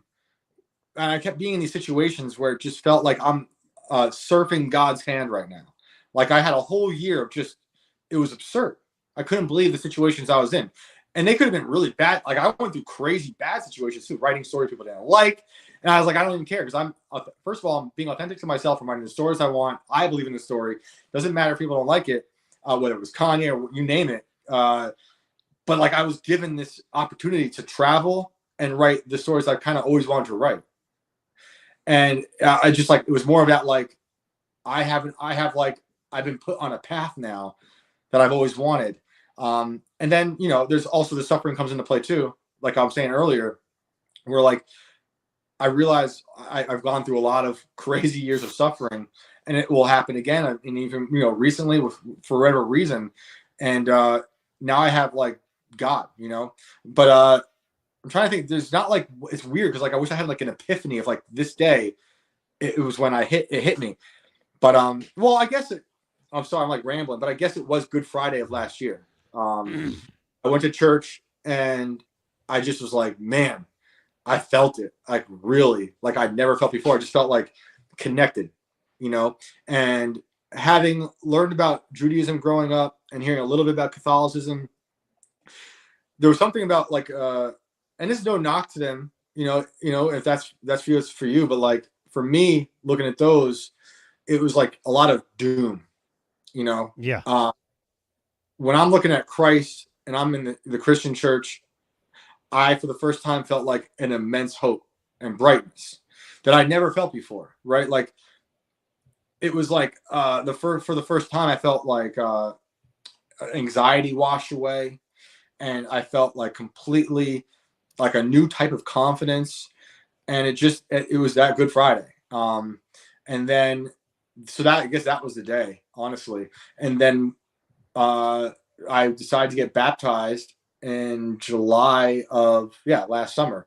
So that was crazy. It was like the best feeling ever to like you know, it's more of like a symbolic gesture because I wanted my kids to be like, because I already gone through the change of like accepting Christ and telling my wife, which was weird after years of saying like debaucherous jokes about Christianity. Yeah. I'm with you. She's like, who is this? But like, I wanted to show, you know, my wife and my kids that this was important, and did it in a river, in the Shenandoah River, like the Civil War stories I was reading about while in Washington, Georgia. You know, guys come back from the war and they're like, I guess I need God, you know, and they get dipped in the river. So it was amazing, and I love it, you know, and I'm still learning. And the other thing on top of this, to just go back to the Kanye thing, which is so funny. I told you about trying to pray with my son, and I spent years just being like, how do you pray? Like I just couldn't do it. It was just like a mental block. I felt like a fraud. I would spend a lot of time talking to a lot of different people about what prayer was, and it shouldn't be that hard. But I was like very curious about like if there's a way. There's not just a way, but like I was overthinking it and intellectualizing it too much. So years are going by of me going through this process of learning what I think prayers, or just learning for myself how to pray. I meet Kanye, hang out in LA, go to church together. We become like friends for like a month. You know, it's a weird, intense month of him calling me every day, multiple times a day. And what does he have me do? Write prayers. So now my favorite artist of all time is calling me to write prayers for him, and I'm just now at like the tail end of 5 or 6 years trying to figure out how to pray. And so now I'm writing prayers, and then this dude is workshopping my prayers, right? Mm. I'm not saying like I learned how to pray exactly through that, but it was like prayer boot camp. And because like I'm also writing lyrics for him, and like on speakerphone in his car, so it's like art and lyrics, and we're talking about all this stuff and politics, but at the baseline of everything was like prayer. And it was, so I thought of that because I still consider myself a baby Christian, which is what Ye would have called himself at the beginning of this whole, the phase he was in with like Jesus King and stuff like that. So yeah, it's the story. It's crazy. But it's amazing, and I love it. I go to 2 churches now because I'm like a Christian junkie. We go to a bigger church because they have a better Sunday school program, and we're trying to grow a smaller church, that old one I was telling you about. But I like going. I love reading the Bible now, and learning about the New Testament more, and it just brings me immense hope, and has become like the only anchor in a sea of despair and absurdity that our society has become. And I still have questions, and I'm like skeptical of things, and like I like talking to pastors about it, but like I love that stuff, and I love going through those conversations with those people, and they disagree on things, So it all comes back to your faith and how you're going to deal with it, and reading the book and knowing scripture as best you can. But and my kids now love it, and I hope they stick with it, but it's very possible, they might fall away from faith in a similar way I did, but I'm just hoping we have a foundation there for them, and that they can withstand this crazy world with that foundation. And that's all I can hope for, So with that being said, right, because I dived into it today, and I'm actually quite impressed. Like I heard everybody talking about it, and just some things I just don't dive into when they talk about it. But the God Bless the USA Bible, right?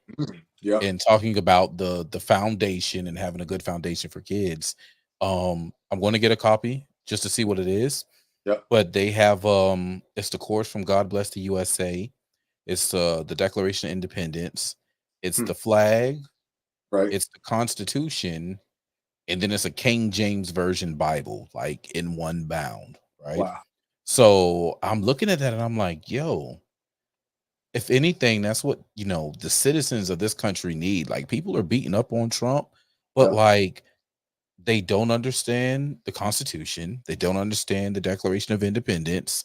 They don't really know the basic foundation of morality, right? And that's what Christianity gives. And I have my squabbles with Christianity as well, but when it comes to like a good moral ground, a good case of moral judgment that's palatable for people to understand, I think Christianity has it down pat. So I'm gonna just dig into that myself. I'm just throwing it out there to the people. Yeah. I think that's important. And like in terms of Christianity, like I found it to just be like the best blueprint we could ask for in terms of finding structure to chaos and suffering. Right. It's amazing. People can say about a lot of different things. Like you mentioned Buddhism with Peterson earlier, Mike, and like, that's fine. I just have never resonated with anything as much as I have with Christianity, despite the squabbles I might have with institutions and stuff like that. But, well, and I'm a Christian. I'm an unabashed. Last night I was in church, and I'm a proud Christian, absolutely. And I think that's where other places fall short, right? Like Buddhism they'll even say they're not a religion, right? I was going to say a couple of the beautiful things to kind of hit on that is, for instance, we love, me and my wife love 1 Corinthians 13, right? The love chapter, but it is such a great way for us to go about our marriage. Right. Yeah. And am I being patient? I'm being kind. That kind of thing there. 1 Corinthians 13 is a great base to work from Bible. Yeah. In addition to that, I actually this April makes 4 years without alcohol, quit drinking. And, it was, through the help of God, and it was through going back to the church and stuff. And I was a practicing Buddhist. And the one thing I appreciate about that is the psychology you can extract from Buddhism. Long form meditation. I think that's something that's kind of been hijacked from us as Christians, is meditation, because the word has the connotation to it. Yeah. I think prayer is meditation. Like prayer, meditate on God's word day and night, David said. I I think imagination, when used right, uh, is like a portal to God. It's God's You're like plugging into God's imagination, right? Like we used to have dudes building cathedrals and making the craziest, most beautiful art because they're plugged into God's greatness, right? And then there's a legacy attached to that. And there's so much of that's gone these days because everyone's desiring content, and it's a flattened art content, right? With no legacy. It's like these houses that just grow out of the ground overnight that'll fall down in 50 years, right? Like I'm just seeing so much more power in what I'm hearing in church than I've ever had before. And also it's inspiring me in terms of love and patience and growth, but also in terms of art and wanting to reach, a higher level of art. And I mean, there's certain things in that book that are more absurd than the absurdists, like there'd be no Kafka without things that happen in the Bible, right? Absolutely. Yeah. There's also Hemingway's cadence, his very simple, beautiful sentences were very much, I think, based on the translation's reread of the Bible today. There's brevity, but insane power to every word, right? There's also violence, like you're reading Blood Meridian, like crazy violent stories. It's got everything. And also has like these, thinking about Mary Magdalene and the disciples not immediately noticing Jesus's face after the resurrection. Like, what an interesting detail to put in, and then you could talk about why, but I'd imagine it's a pretty shocking thing that a man you just saw get destroyed on this cross, put in a tomb, is now before you, not like a ghost. He's a man, right? And he says, feel me and stuff. Like it's just every angle of that book. It astonishes me. And like I thought it was a cool book my whole life, despite being an atheist. But now going back and reading it, it's just I'm in awe of it. And then I go to the Psalms. Like the Psalms are just the most unbelievable like poems. Some of those poems are the most cutthroat poems ever. Like talking about how in the beginning I'm talking about like antagonizing, like the way some of those Psalms are written about their enemies and their open mouths being open graves. Yeah. You can't write that these days. Like that is amazing. It's amazing. So I love it. And then like I was also saying earlier, I love Dante and Dante's Inferno. I love Paradise Lost. And now having read the Bible more seriously, it gives even more weight to the things I love, or paintings I love, like Hieronymus Bosch's Garden of Earthly Delights. Best painting ever. That's what the main cover photo of my Twitter page is. That painting, the three panels, and it's like, it's just the craziest. That was made in like the 1400s, and it depicts what's going on today, much like the Bible was written so many years ago and depicts a lot of what happens today, whether it's interpersonal or between you and God or false gods, disbelief, confusion, all these things. So it's just complete. Like I think it was that Amy saying madness. Yeah. She said, why are there so many new churches auditoriums with no art? And that's correct. 100%. Yes. No art. You need art. Yeah. And light. Well, and that's I love some of the ancient Christian art. In fact, the Jordan Peterson conversation I was listening to earlier today, and they were talking about the aim of a good mother is to ultimately fail, And I was thinking about our show tonight, and how you're a great father and you take that serious, and your wife's a great mom, and you guys are newer parents overall, and my mom was a single mom, never met my father, no brothers or sisters. So we have a different kind of bond, even though, went out and lived around the world and stuff. We're very close on a different level. We just really are. And they talked about the statue, what is it called? Paita, of Jesus holding, Mary holding Jesus. Yeah. After he's broken. And that's what you have to do is hopefully train your child in the way they should go. And then they have to get out there and be broken on levels and rise to that. And that creates the character that turns the rock into David, if you will, or, and that's a beautiful representation we just don't get anymore. Yeah, I think the goal is to just fail a little bit better or a little less, bad than your parents did. Poorly. There's something Nancy and I talk about all the time is like generational problems.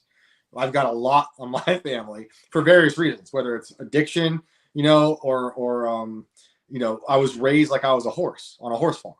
I didn't understand what a normal life was because I was literally woken up at 4 a.m. all the time to take care of a farm, and like, so I had a whole weird life that no one else around me had. And Nancy didn't meet her dad till she was 16, single mom, lived in an orphanage for a while in our area, went to high school together. And it's just like, so we're taking all these things that, we observed as being weird only later on because it was our normal life growing up. And now we're like, okay, so what are we learning from this? But also, you're going to fail no matter what. You're going to fail at something, So you just got to remember that nothing's going to be perfect. You're going to give them a good foundation.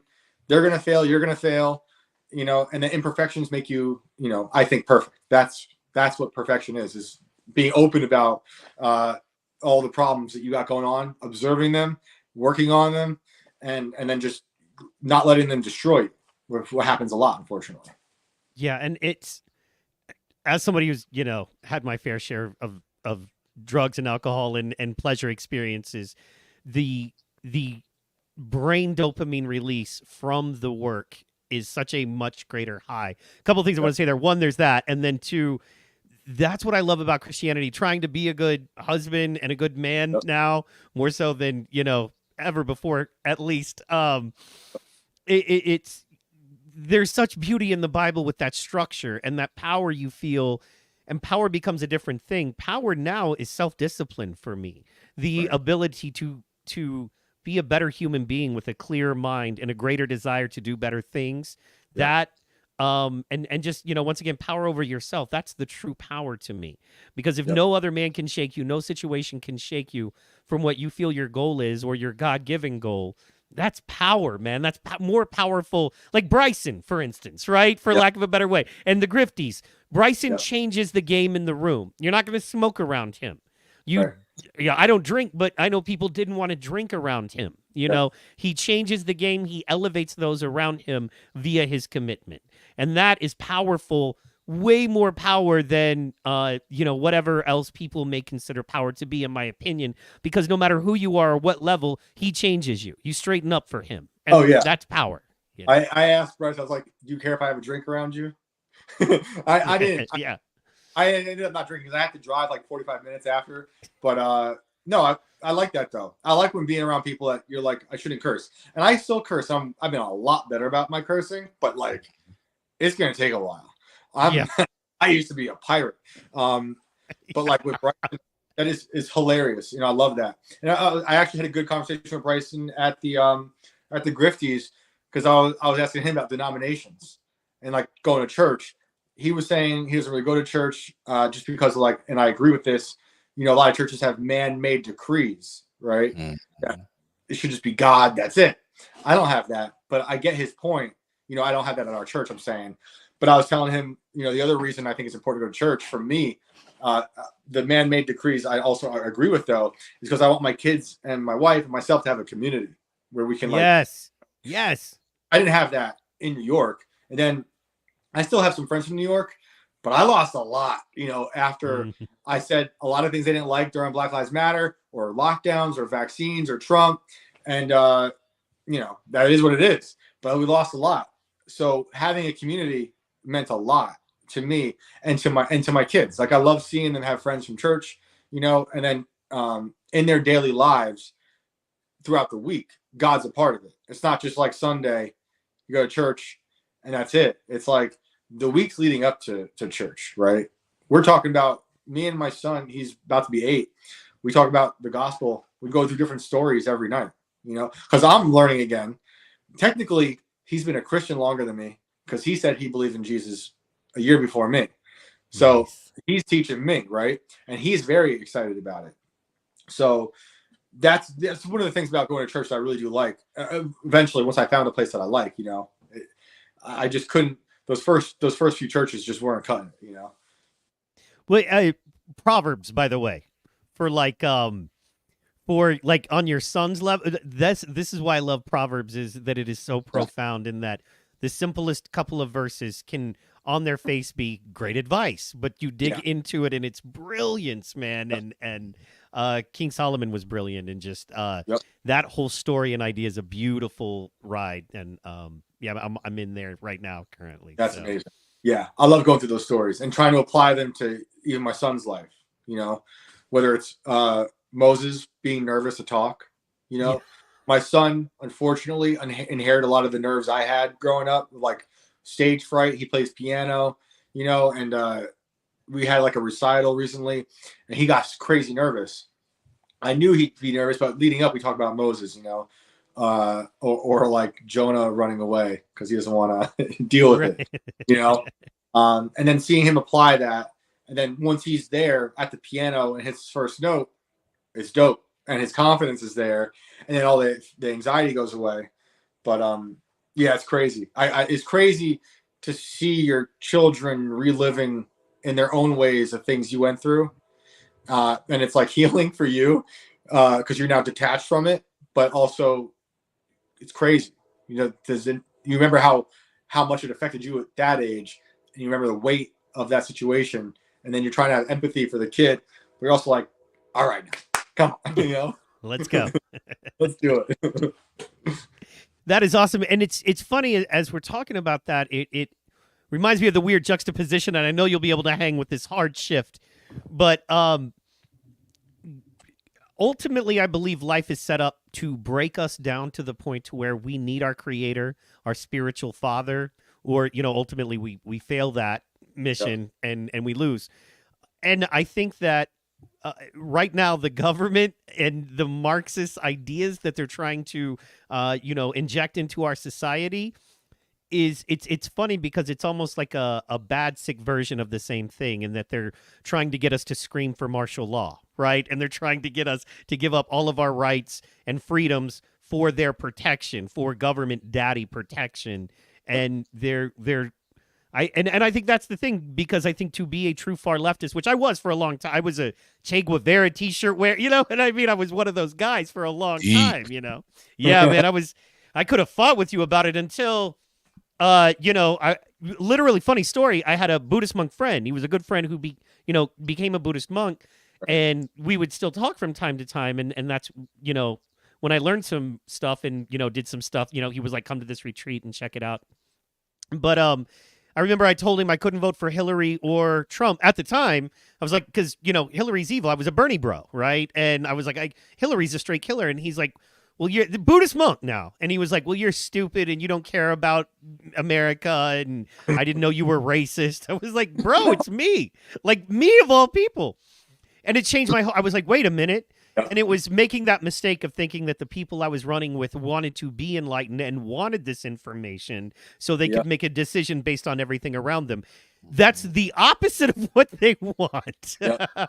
They simply do not want to be challenged. So no, they want to make the state God, right? Like, they're all about false idols, whether it's Hollywood or presidents, you know, you name it. They want to invert everything into bad, and then tell you it's good and make you feel bad for thinking it's bad. You know, it's totally insane. And they're building false God on top of that with the technology. Like this false, well, it's not false, it's actually omniscient. It's becoming what they think is omniscient, right? Like AI or spy satellites that can track everything in the planet at once.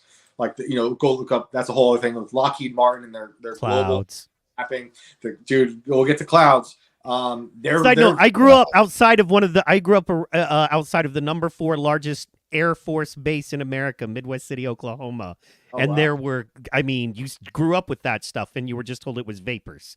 It was vapors from the jets. That's what you were told. But I'm saying I grew up with that. I'm used to seeing those things in the sky. Right. And then you move away and you realize, oh, it's not the same way. This is not what it is everywhere in the world. But just so you know, a little credibility back up there. I grew up seeing those things every day. But anyway, please continue. Yeah, and those are bad. And but that's what they want. They want you to think all that stuff is good for you. Eat fake meat, cut off your genitals, give your kid steroids or puberty blockers, teach kids about sex. Like they think all that's good. And that is just that's what kills civilization. Abortion, I call it human sacrifice. Like I don't think it's Agreed. Abortion is a dumb word. Like I really do think it's human sacrifice. People laugh sometimes, like more like lefty liberal friends. But I'm like, no, it's no matter how modern we've become, we are just as barbaric as we've always been. We're just doing it now in shiny buildings with lab coats. You're still killing a lot of babies, and it's depraved. And I was pro-choice my whole life. I never even thought about it being weird. Kind of like how I never thought my childhood was weird, or Nancy thought her childhood was weird. It's so ingrained in the culture. It's like, why would it be any other way? That's how I was brought up. Then you step back and you look at it like, whoa, this is really crazy. It's like really crazy. So that's what they want, to destroy all of us. It's a demoralization campaign. And in that campaign, they will then replace God with their God, or, replace God, divorce you from God as much as they can, and make you keep doing awful, just sin after sin after sin, but saying it's virtue, saying this is good. I just can't hang with that at all. Not at all. And like when we go make friends with new parents, who our kids might want to play with, I'm pretty upfront with a lot of stuff pretty quickly, because I got to make sure my kids are going to be around, people I can trust, and kids trust, because their parents, they're a reflection of their parents, right? And it's not like I want to shield my kids entirely from bad things, because they're going to inherit that bad world, and I don't want them to be crushed and surprised by all this stuff. But they're really young right now, and I'm building that foundation right now. So, I will wear my Yay 24 shirts or my Steve Bannon shirt, or, whatever. Talk about whatever, you name it. It used to be like Tuskegee, with like more leftist friends, especially during Black Lives Matter. Like, okay, I can open you up into like conspiracy theories. You're marching for Black Lives Matter for the government you think you like. Well, this is what they did then, okay? But now, and I'm just getting like real deep into it with that, or I use Operation Northwoods a lot. This is first play date material for me, right? Like I'm not. What do you think about these things? Do you trust the government? What do you think about God? What do you think about vaccines, food, all these things that I think are very important? Because it's another thing I've noticed is I could agree with a lot of people on certain things, whether it's God or government, and they'll say all these things, but they don't apply it to their lives. I'm not saying I'm perfect by any means, but like we do work really hard to live a certain way and also eat a certain way. Like, there's a lot of stuff I think is just straight up poison that people laugh at me about, or think we're a little too tough. We might be a little too strict with our kids on certain things, but I just think it's straight up poison. Whether it's the water supply, or food you buy at the supermarket, or legit salmon, right? Like salmon, half bug, bioengineered since the 90s, and I'm not trying to eat that. Again, though, no matter how good you think you are, you're still going to find yourself eating things that are not perfect. You're getting screwed no matter what. I talk about fake clouds. I think they're dropping aluminum out of the sky. I have no way of taking care of that situation, but I can do a lot of other things to help, detract from that. But we Isn't are it chromium. Chromium detracts from aluminum. If you have too much aluminum, you take chromium. I should do that more then. Yeah, I think it's chromium picolinate is what it's called. I was taking chlorella tabs. I don't know what's in that, but they're supposed to be really good for that. Like little green tabs, like it's like an algae type vitamin. But yeah, it's no matter what you do, just like trying to have your kids with that foundation, there's no perfect shield against the modern destructions that are rampant, especially in this country. You just gotta do your best. Yeah, for us, our main thing is source local. We're lucky being in Oklahoma because some of the biggest, beef and dairy farms are here. Right. As far as fish, you're right, it's very hard to get. When we were in Jersey, man, I made sure I ate fish as much as I could that was fresh caught.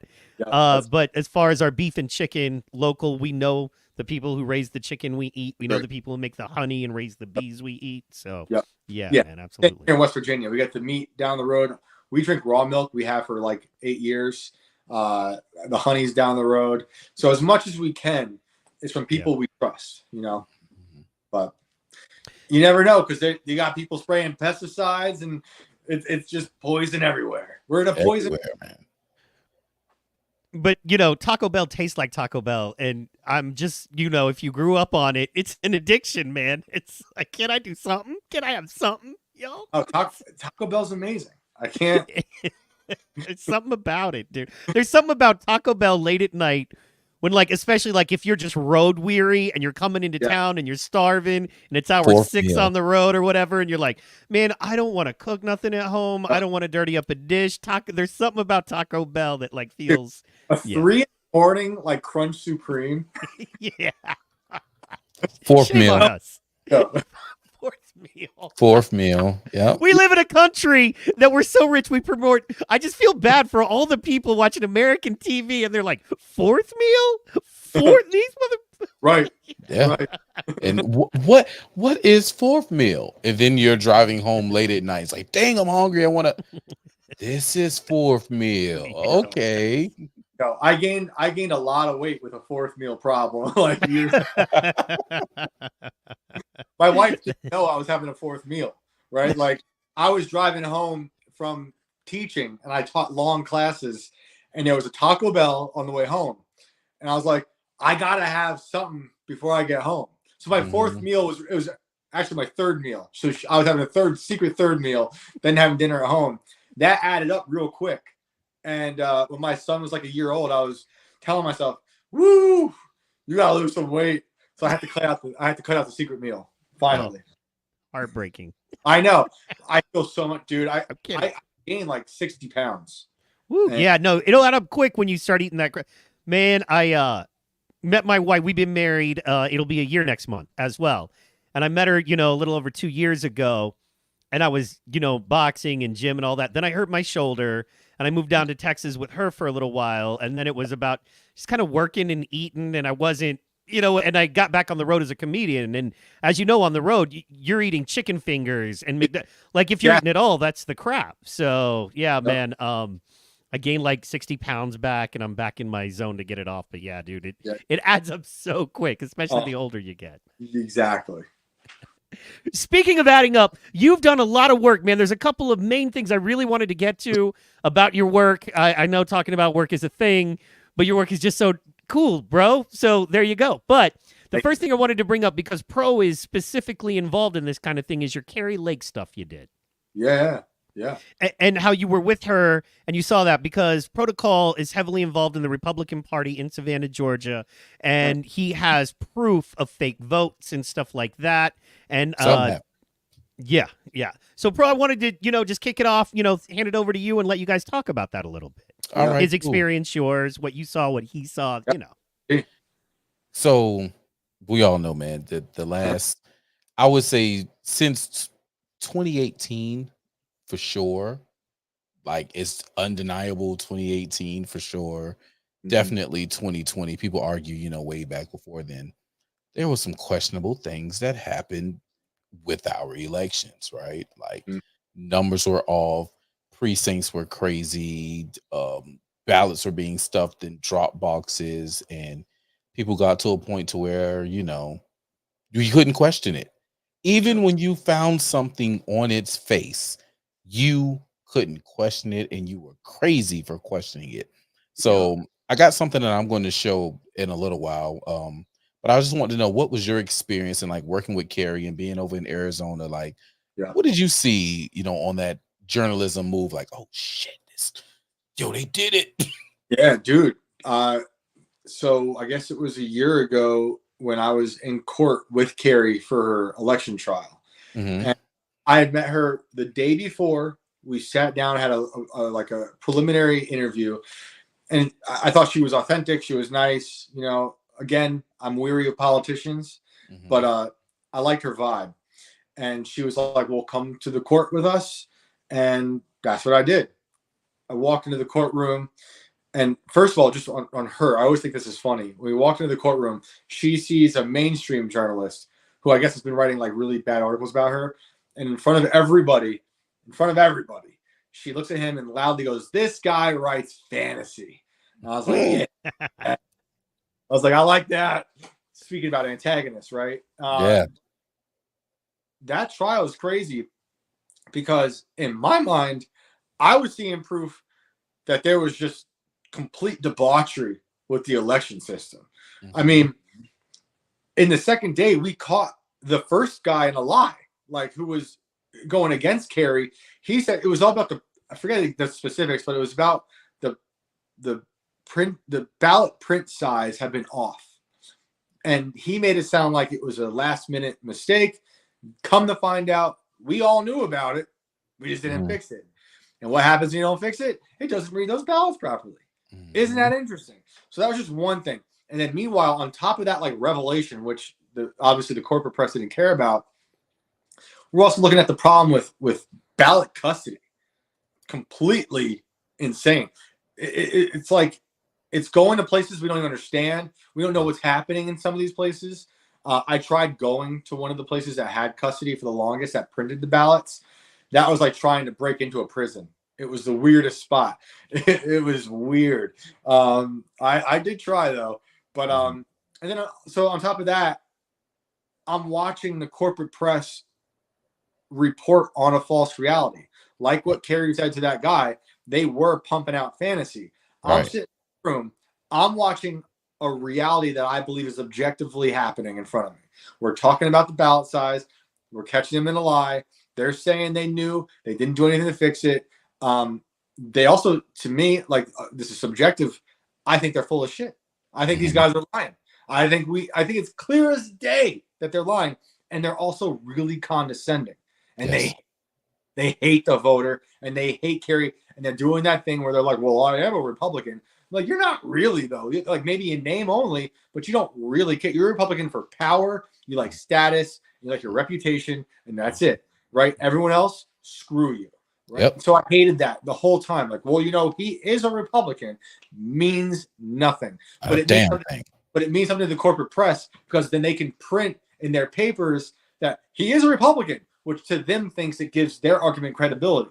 But the Republican Party is so fractured, it's trash, right? Yeah.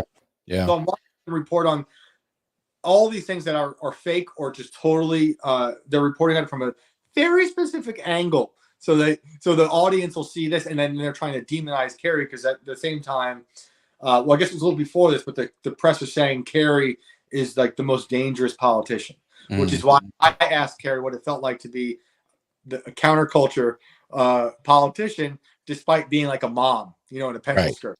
But she is, because she's saying a lot of things that are pissing off a lot of people, going back to what you're saying, for making people feel crazy, for questioning things that we're seeing with our very eyes. So I walked out of that courtroom being like, man, this is not the first time they've done this. Like they've been doing this for a minute. Yeah. And we're now like really talking about it, which is funny because the Democrats did talk about it. What was Stacey Abrams might have talked about it. Until 2020. Right. Hillary talked about it. Yep. And we all were like, meh. Or even before that, Elizabeth Warren literally put out a paper saying, don't trust the voting machines. Faulty. So it seems like it should be a thing that could bring us together. Like our elections should be trusted. Not having trust in our elections is very, very damaging.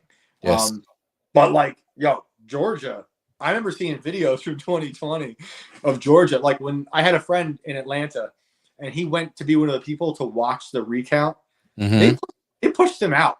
They're like, no, you're not. You can watch from 30 feet away, and we're gonna put up a thing too. Like, dude, insane. Make it hard for you. I'm gonna show you something insane. Yeah, because Georgia right now, we're the hotbed when it comes to the foolishness. We got the Fannie trial, which I ain't gonna lie, I think Fannie is out of here. It's crashing and burning right now because she did the MLK speech, and she brought race into it, and the judge scolded her about it. Hey, don't inject this. And she came out recently and was like, judge told me not to talk about it. Fuck him.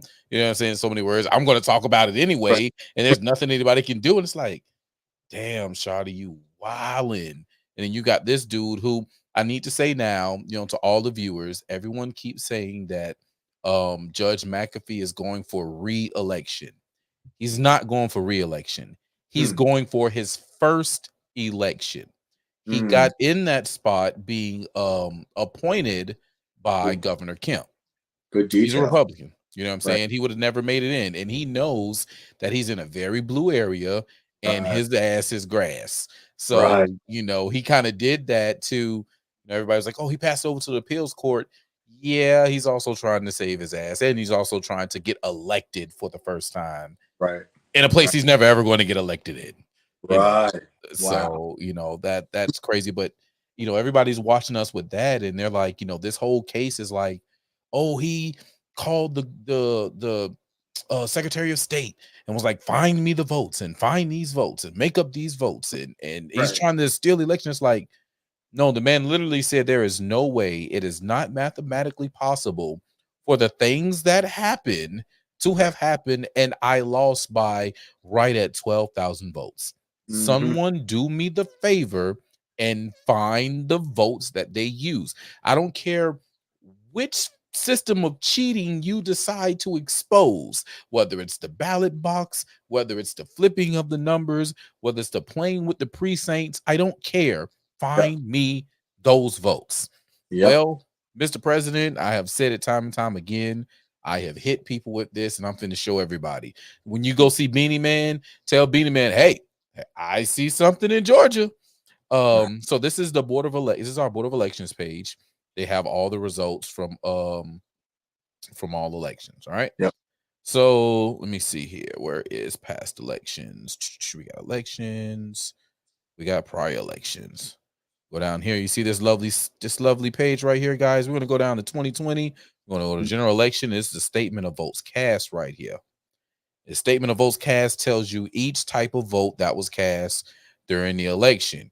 You have the amount of registered voters, whatever precinct it is, how many voters they have registered there, the amount of cards cast, and whether it was election day, advanced voting, absentee by mail, provisional, and the total. All right. I'm going to go to my favorite page, page number 10. This is where the magic happened over here in page 10. I ain't lying. 9 and 10. Now, guys, I just downloaded this today off of their website. This is straight from the Chatham County Board of Elections website. This is from 2020. And let me go back to the top before I get into that. I want y'all to understand that this is the statement of votes cast, and it says official and complete. This is theirs. This is for the record. This is for all the marbles here, guys. Page 10. Skidaway Island State Park, guys. Registered voters, 0. No registered voters, but has 1,599 votes. Weird. That is, dude. And they love putting it right in front of your faces, like for you to find, because they are so confident in their evil. Yeah. They'll be like, put it out. It doesn't matter. And when they see when I'm talking as the evil people, when the people see that we're doing it and they call it out, we'll just say they're crazy for reporting on the very thing we put out. It's just like when like someone like Libs of TikTok or someone puts out just a video of someone crazy saying something they said, then they get mad. Like, you just said it. You're just mad that we're calling it out now. But you literally said it. And said it. Man, that is crazy. This is one precinct. We have 140 precincts in Chatham County. 140 precincts in Chatham County. 159 counties in Georgia. So if one precinct in one county has a let's just say a 1,600, we're one away from 1,600 vote discrepancy. Yep. Right? How many counties does it take this to happen to for those 11,000 votes to add up? Yep. It's really easy. So when the man says, hey, bro, go find me the votes. Well, Mr. President, sir, I present to you 1,599 votes that need to be looked at towards your total of 11,000 that you need to show that something happened in this election. Right. And I waved this flag because I watched it, man. I lost my original Facebook account from 2005 from Mm. being outside of this particular office on November 5th, right? I was watching people, they were losing their Facebook accounts, and because Wow. they were talking about voter fraud. Wow. They said that you couldn't talk about voter fraud without physical proof. So my statement was physical proof to talk about election fraud. Fair enough. Free my dog Bill Cosby. Same energy, right? And page was gone. Like I put that up. I put my phone in my pocket. I went through whatever else I had to go through that night. Saw some BS happen that night. Went to go post about it, and Facebook was like, "Your session expired. Please log in." I was like, "What? What?" Tried to log in, wouldn't happen. Hit up my daughter's mom. Was like, "Hey, go to my Facebook page," and she was like, "What did you do?" I was like, "I didn't do nothing. What do you mean? What did I do?" Wow. You're not here. What? You're not here. Like, dang, bro, that's like a 15-year-old page that is gone. That's crazy. I mean, it's Marxist. Yeah. It's getting rid of anything that could subvert their power, and they do it constantly. You know, anyone who dares speak up, they can just eliminate digitally. You know, it's like for years now, they've been taking out people through character assassination after a decade plus of actual assassination, right? In the 60s. You were talking about JFK, MLK, RFK, all these assassinations. Then the digital age came about, and they were like, well, we'll make it so everyone uploads their entire identity onto the internet, and then we can just wipe them out. And then good luck coming back. You know, and I am a little worried that they're going to go back to the old blood model of taking people out because of how loud people like us are all becoming online and subverting so much stuff, and now getting closer to the election. I mean, I don't know. I don't know what's going to happen, but like seeing stuff like that is crazy. It's crazy. And it's crazy that people still believe everything's A-okay. Yeah. You know, just like they were told to. I'm like, that's very dangerous.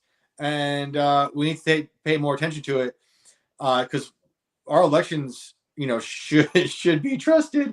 But like, man, you know, I've been on this whole thing about Haiti lately, and the Clinton influence on Haiti, and Hillary going down there to influence a presidential election, and all those people. I mean, Haiti really does not like the Clintons for so many reasons. Yeah. But after that one election that Hillary influenced, they were calling it zombie votes. We had all these fraudulent votes. What happened? This is not a new game. This has been going on for a long time, and we're just now catching on to it. So it's going to be so interesting to see how this next election goes, if we even get to it.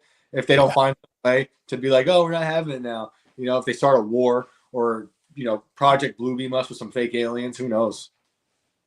All those are on the table, man, because first of all, we're already in the November election in March. You know what I'm saying? Like, Yeah, sure. there's nobody else but Biden, nobody else but Trump, and they keep trying to inject the RFK thing. But like, I think after his VP pick the other day, I think he really just shot himself in the foot and the face with the same bullet. You know what I'm saying? Like, his family has a thing about a magic bullet that just happens. Just, you know. For sure, though. I mean, yo, back to your point though about being in the election already. I think our country's gotten so insane because we have been stuck in election cycles since like 2014. Yeah, it's been a decade of like not. I mean, growing up, it was like, okay, we're gonna get crazy for like a year or two, and then we're gonna settle down. You know, maybe the person you voted for won, maybe not. We're gonna do our best, go back to work. It's been nonstop. It's been Trump, crazy Trump, Hillary, you know, nonstop till we're insane. And then it's riots, then it's COVID, and all these things, new wars. It hasn't stopped. We've been deranged by politics. And politics is a disease that's infected everything, literally everything. So hopefully it like settles down after this, but I don't know if it will. Not even, doesn't matter who gets in. If Trump wins, they're going to try to pull some shit, and it's going to be ugly. And if Biden gets in, it's just going to be more constant destruction and demoralization. So it's like that's another reason why I've turned to God, because it's like the only hope left in humanity is the hope that's been there for thousands of years now. You know, and no one should look at any candidate as some savior. If you're looking to Trump or Biden as a savior, you got a real problem. You know, you want what's best, and you should know what's morally right politically to the best degree as you can. But like, man, this country is just in bad shape. Bad shape. I'm looking back at like the 70s. You know, my grandfather was a cop in New York City in the 70s, and he would tell me the craziest stories about that city, which was bankrupt and filled with crime and fires. And you know, to a large degree, I see a lot of the cities in this country right now looking like what my grandfather's stories were in the city in the 70s, of just like it's like if Gotham, if like at Arkham Asylum, everyone got out, which we literally did during lockdowns. We let out all the prisoners. It was like, just go.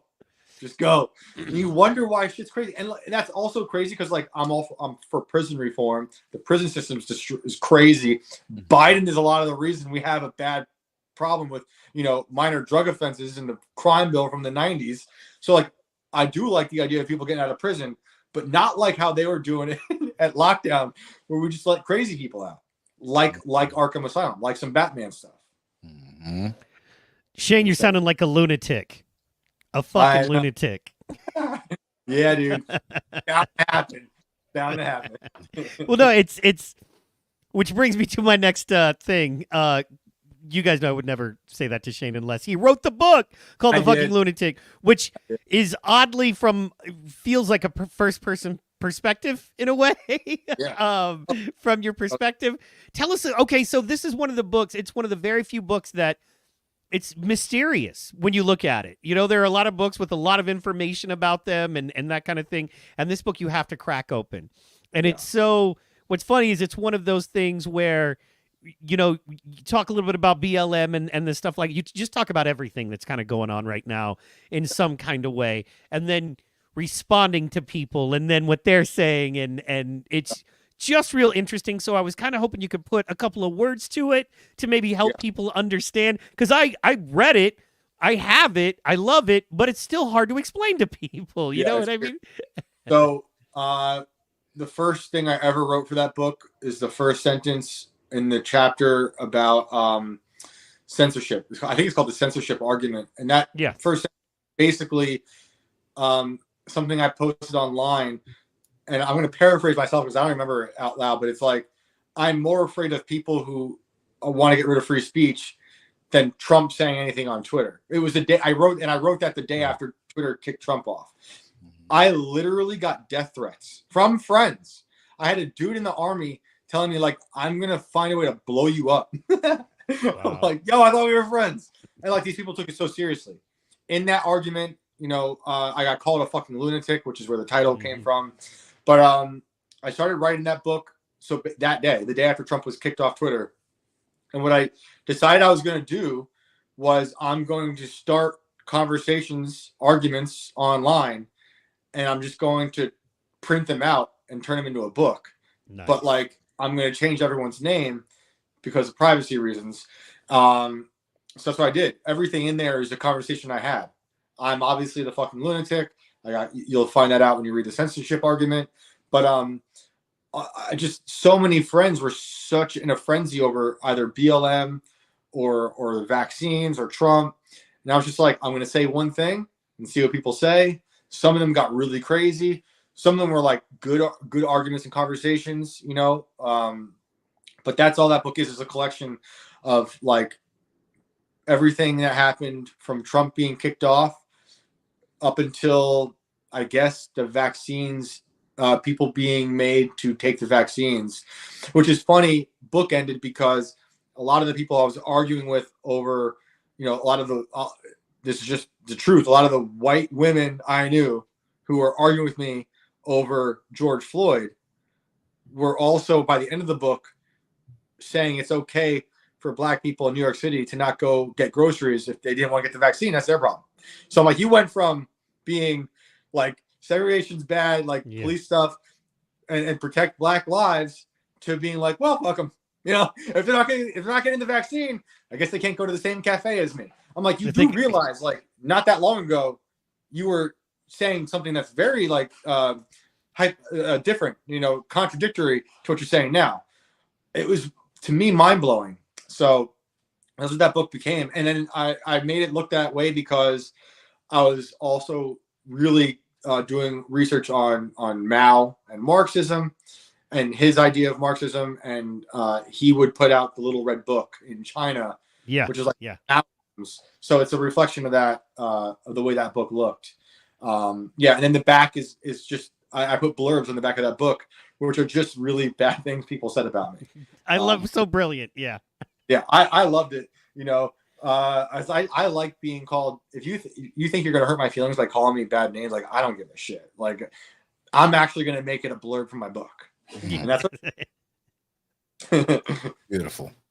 yeah. That's probably why you love the Hoteps, man, because it's the same thing. You know what I mean? Yep. We take all the negative stuff said, turn it on its head, and turn it to positives, you know, and that's Yep. from the conspiracy theorist, which now we're just right and ahead of the curve. But yeah, They're- things of that nature. They're trophies. People saying bad things about you, that's a trophy. Hell yeah. Trophies. That you think you're scalping me, I'm scalping you. That's that. I'm gonna need a bigger case.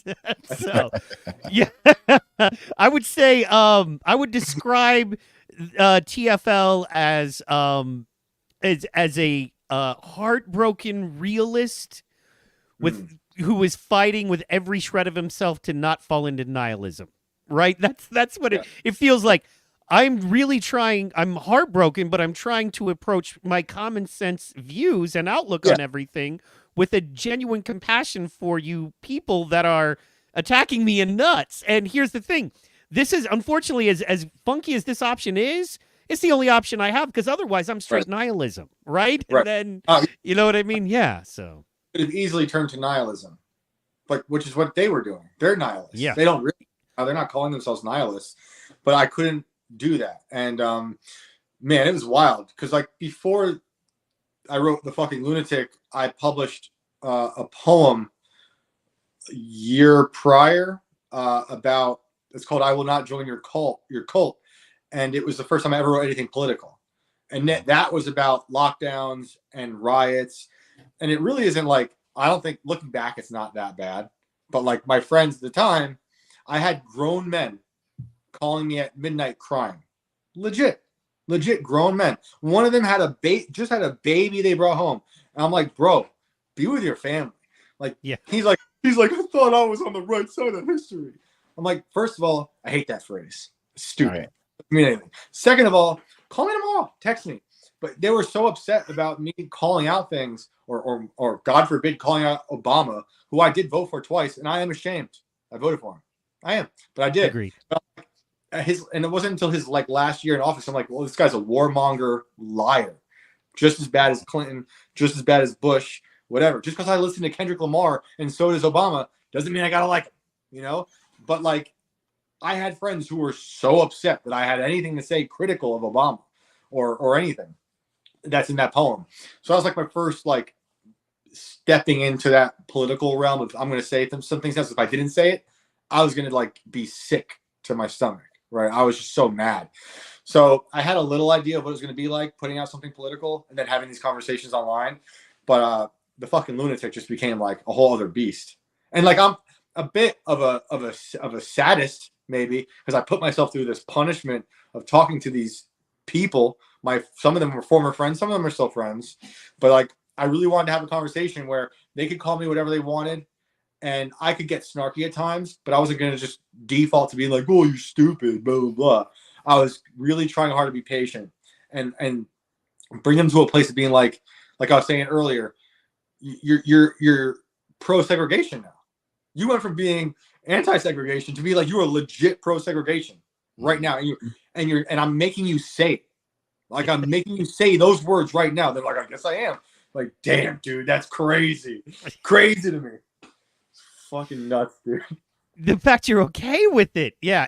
And you know, going back to the thing of the suffering to, especially to create art, you know, the long story of that, but that was the suffering. Once again, it's like, I have to take this on And you know, it's the reason I work with Pro and do a lot of what we do is because I feel like I'm gonna become hobo with a shotgun. Otherwise, I'm literally gonna be homeless with a shotgun and just blowing away purple hair trans folk. And I don't want to be that. I don't want to do that. So. You need help.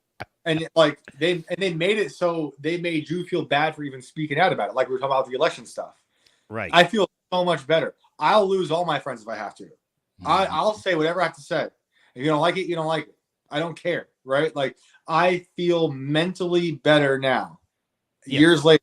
No, like I was so afraid of losing my job, losing my job opportunities, losing my friends, or going to a party and then having to be like, you know, I keep so many things suppressed for too long, right? My wife is not like that. She'll just tell you whatever. And so, like, I wish I was like that earlier on, but I wasn't.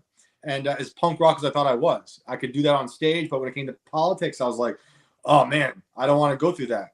But then 2020 happened and, like, my skull opened up. And I was like, I'm done. I got to set a good example for my children. I'm not going to, like, have my tail between my legs and just say whatever they want me to say. I don't care if I'm going to lose a teaching job. I have to say this because I am physically ill at society collapsing in on itself. And that's it. And I'm much better for it now. And now we get to have these conversations and everything's better. Yeah. And you whenever you're in a freer mind state and a more honest mind state, you create better art. And you create better projects. And speaking of better projects, Kanye West is dead. What? Give me a pew, pew, pew, pew. Kanye West is dead. You. That's awesome. Or is he? Or is he? It is Resurrection Day. For those that don't know, this is a groundbreaking project, right? It is Resurrection Day. Absolutely. Right. So this is a groundbreaking project in its release. This is the first time anyone has released a project like this on Twitter or X solely and specifically first. Tell us, just talk to us about it, man. Tell us what was your mind child behind it.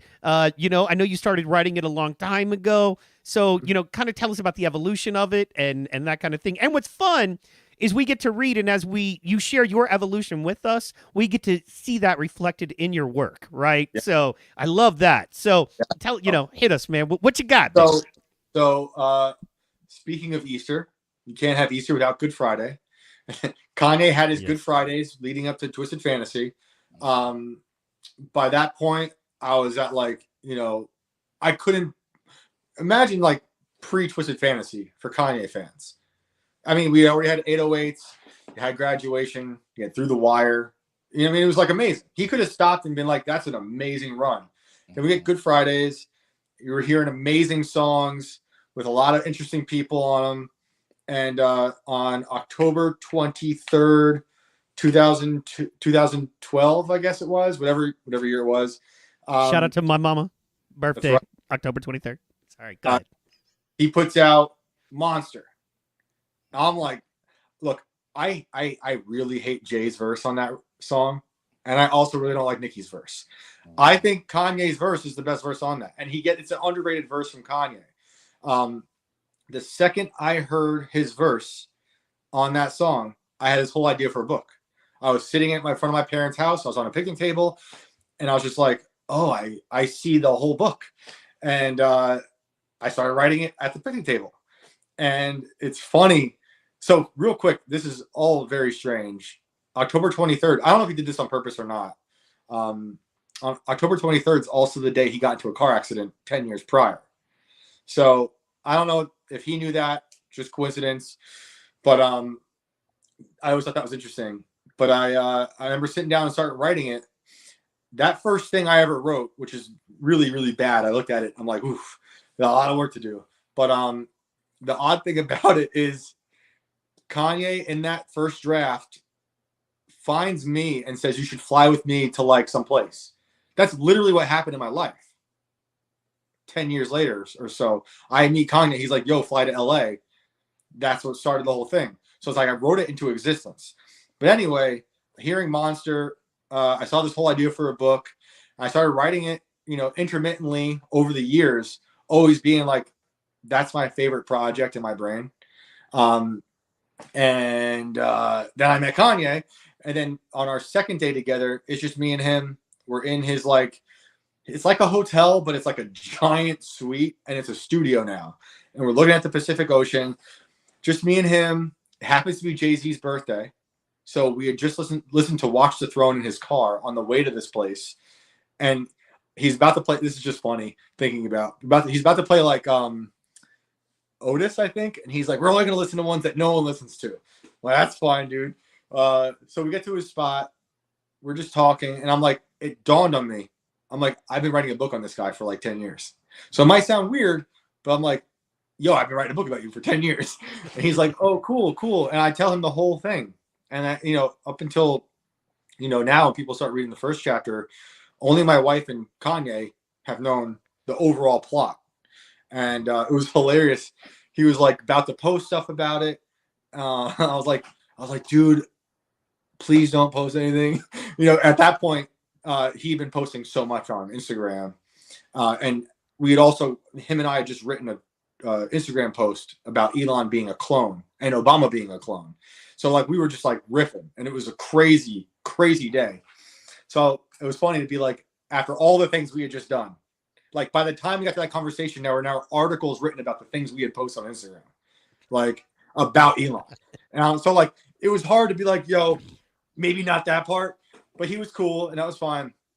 But yeah, I've always wanted to talk about this whole story with Kanye, and like it's probably bad for the interview, but like I hate talking. I don't want to talk about the plot so much, but like it's a lot of it is what we'll find out on this week is the second chapter takes place on October 23rd, 2002, right? Nice.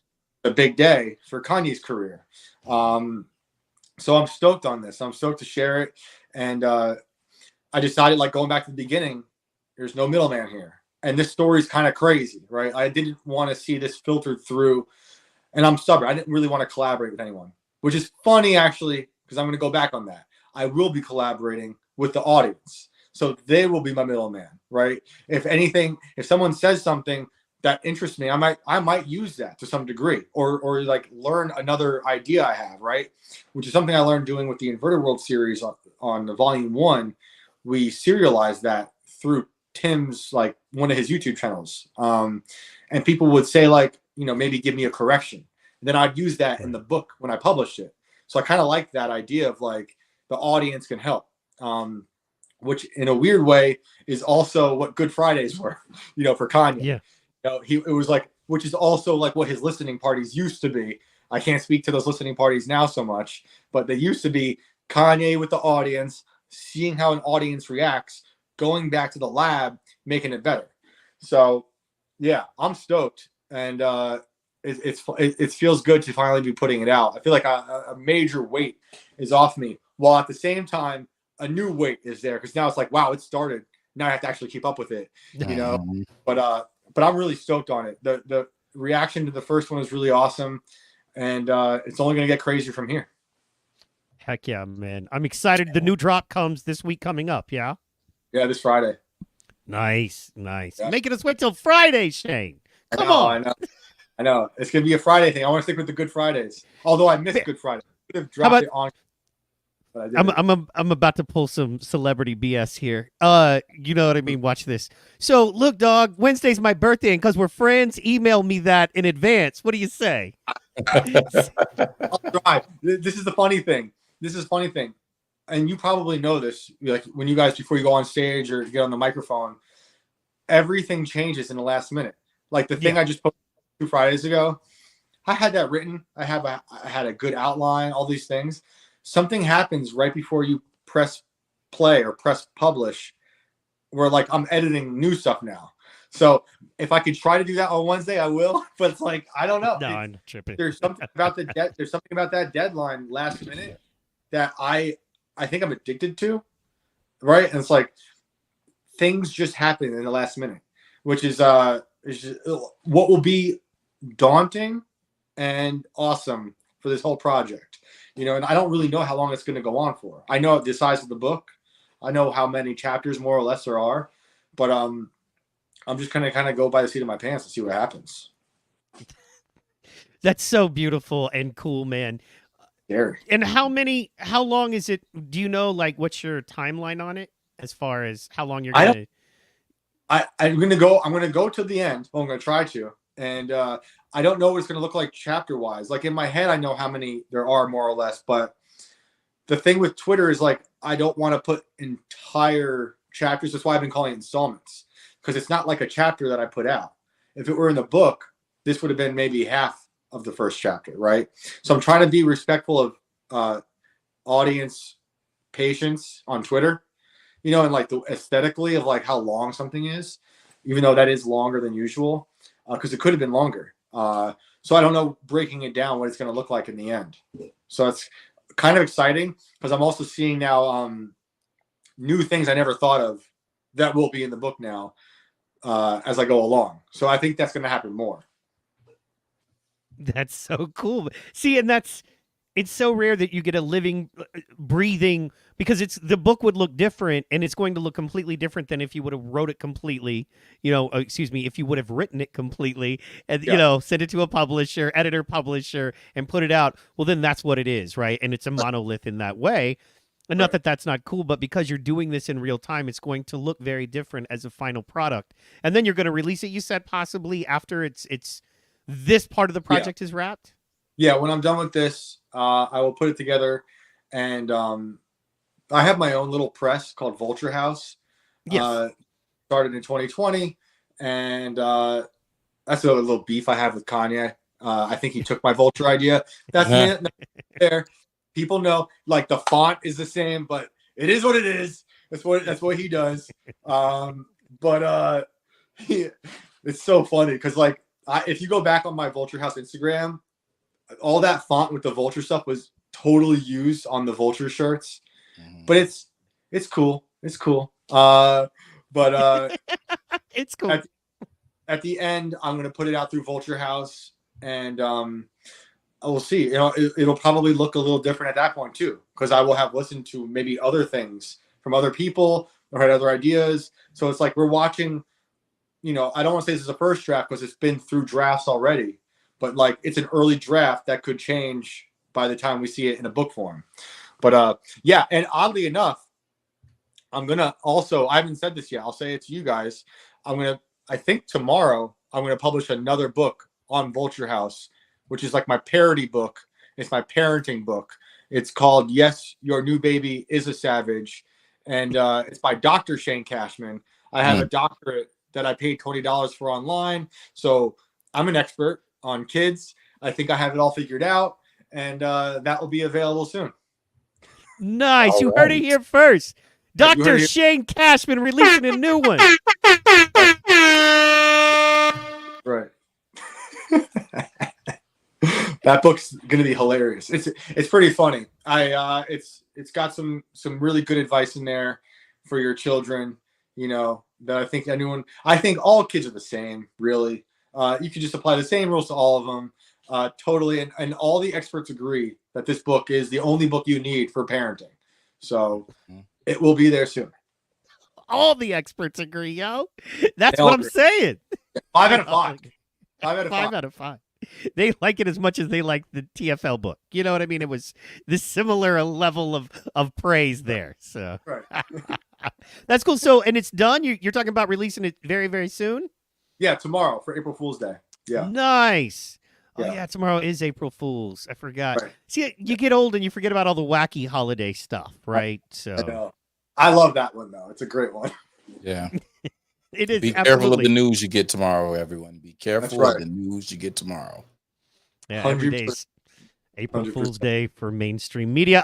By the way, I want people to know, and it's very important to know, that Shane's book is completely crowdfunded because he has removed the middleman and chose to include you, the audience, in it, and do a living, breathing work of art that in print form and in story form that's kind of it's dark, but not in too dark of a way that you can't access it. It's interesting and funny, but in a way that you have to understand.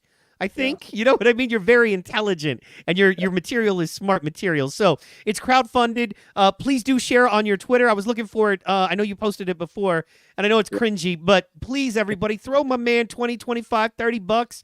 You know, I've made the commitment. I think everybody should make the commitment. For every installment, I'm dropping a 20 on you, hard 20. I think that's fair. I think if everybody that read it would just do 20 per installment, that would probably make you feel like you got, you know what I mean? You broke even on it.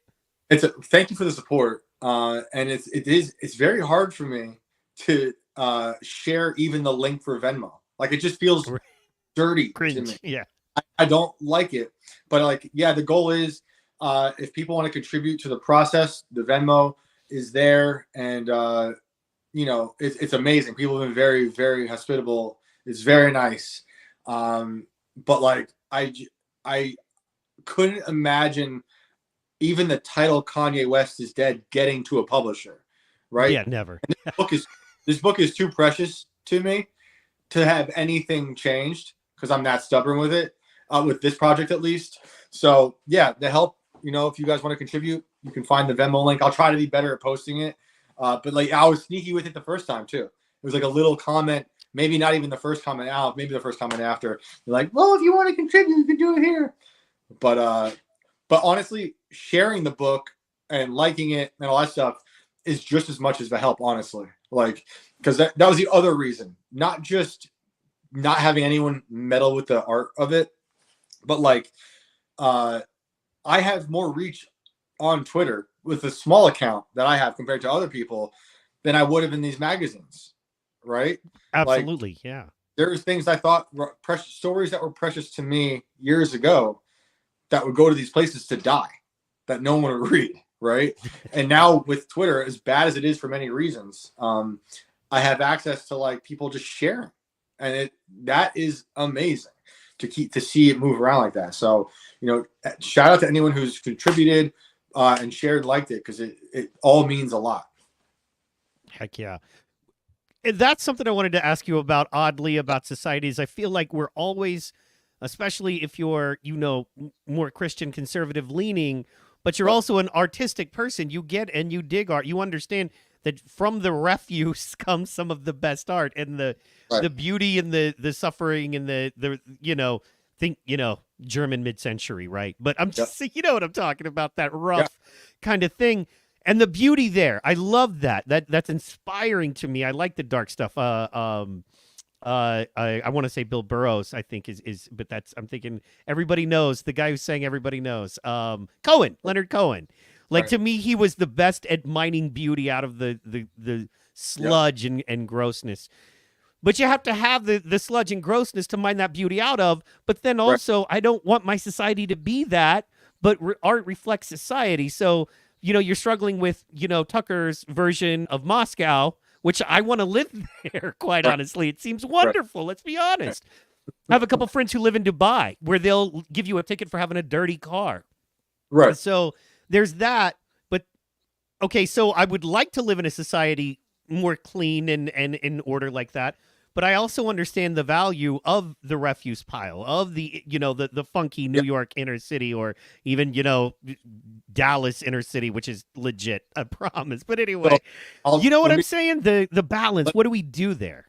I'll tie in Kanye to this conversation with art, because he's been a good challenge to me when it comes to art.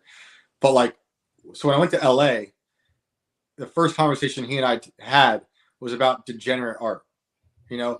And at that point, he was considering himself a Christian, and I was getting closer to that.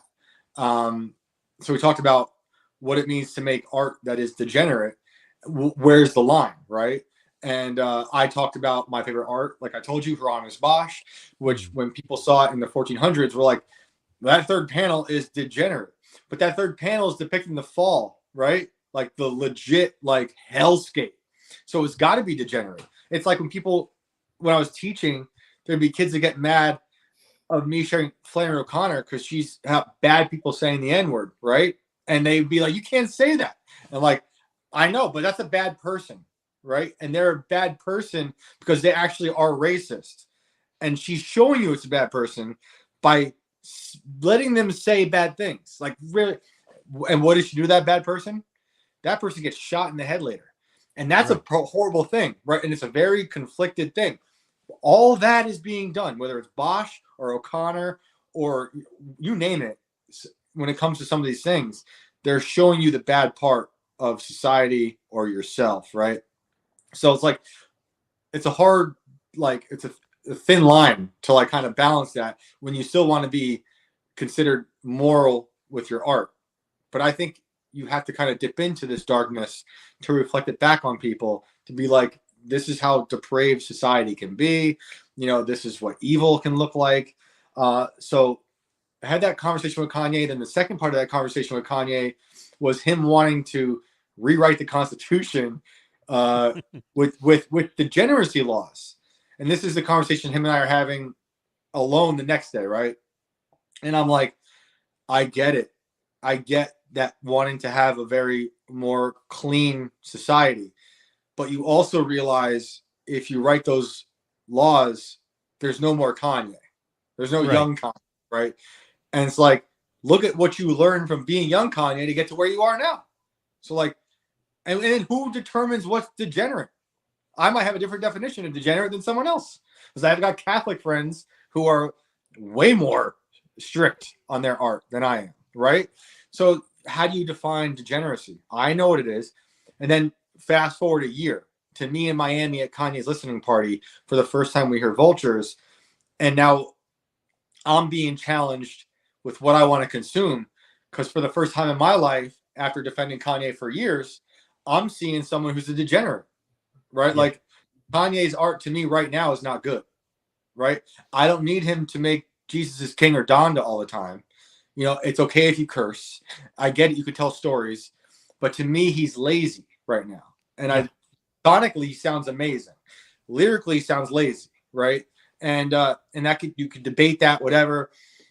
But the thing that I saw that was challenging for me, that was like a crossing of that line of degeneracy, in my opinion, is hurting the innocence of his children.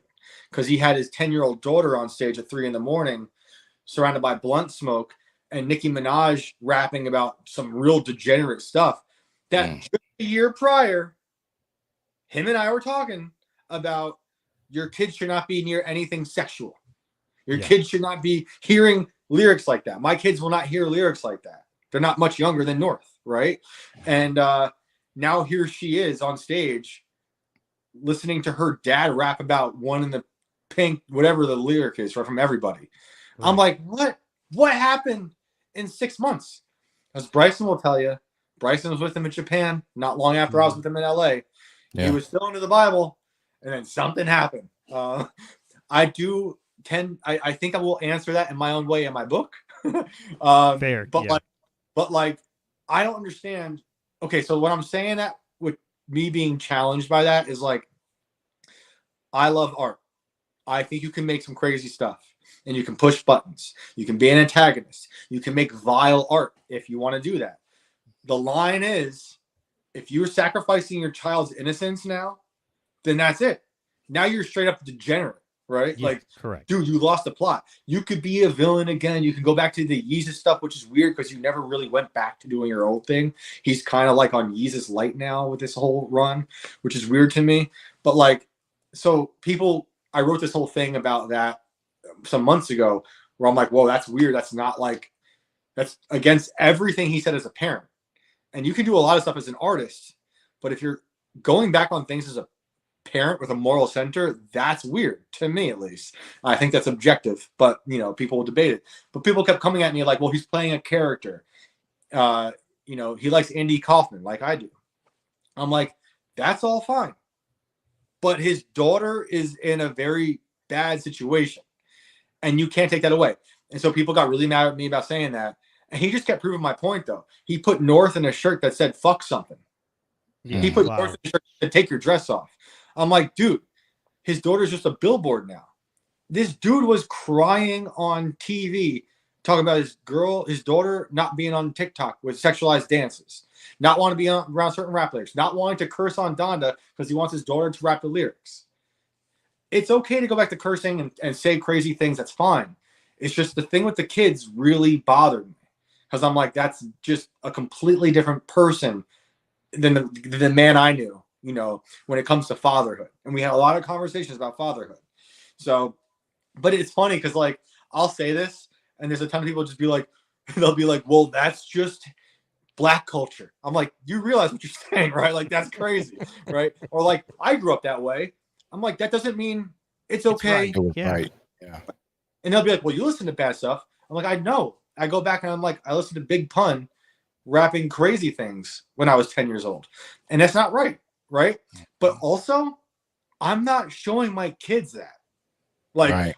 they're not going to listen to Big Pun right now. Right. Maybe when they're older. Like, I'm not showing them Bone Thugs and Harmony right now. I'm not showing them West Side Connection right now.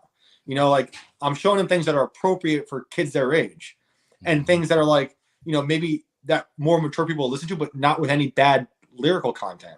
Sure. Right. So that was a weird way to be challenged by my favorite artist after having conversations with him about those very things. I'm spitting right now. I'm getting so worked up about this No, shit. you're good. Breathe it out, brother. Drives Right. me- Did Harley Pasternak get back involved? Is that what happened here? Like, Something happened, Okay, dude. I mean, I got to ask about the theory. The theory is this is a much like the panel you were speaking about.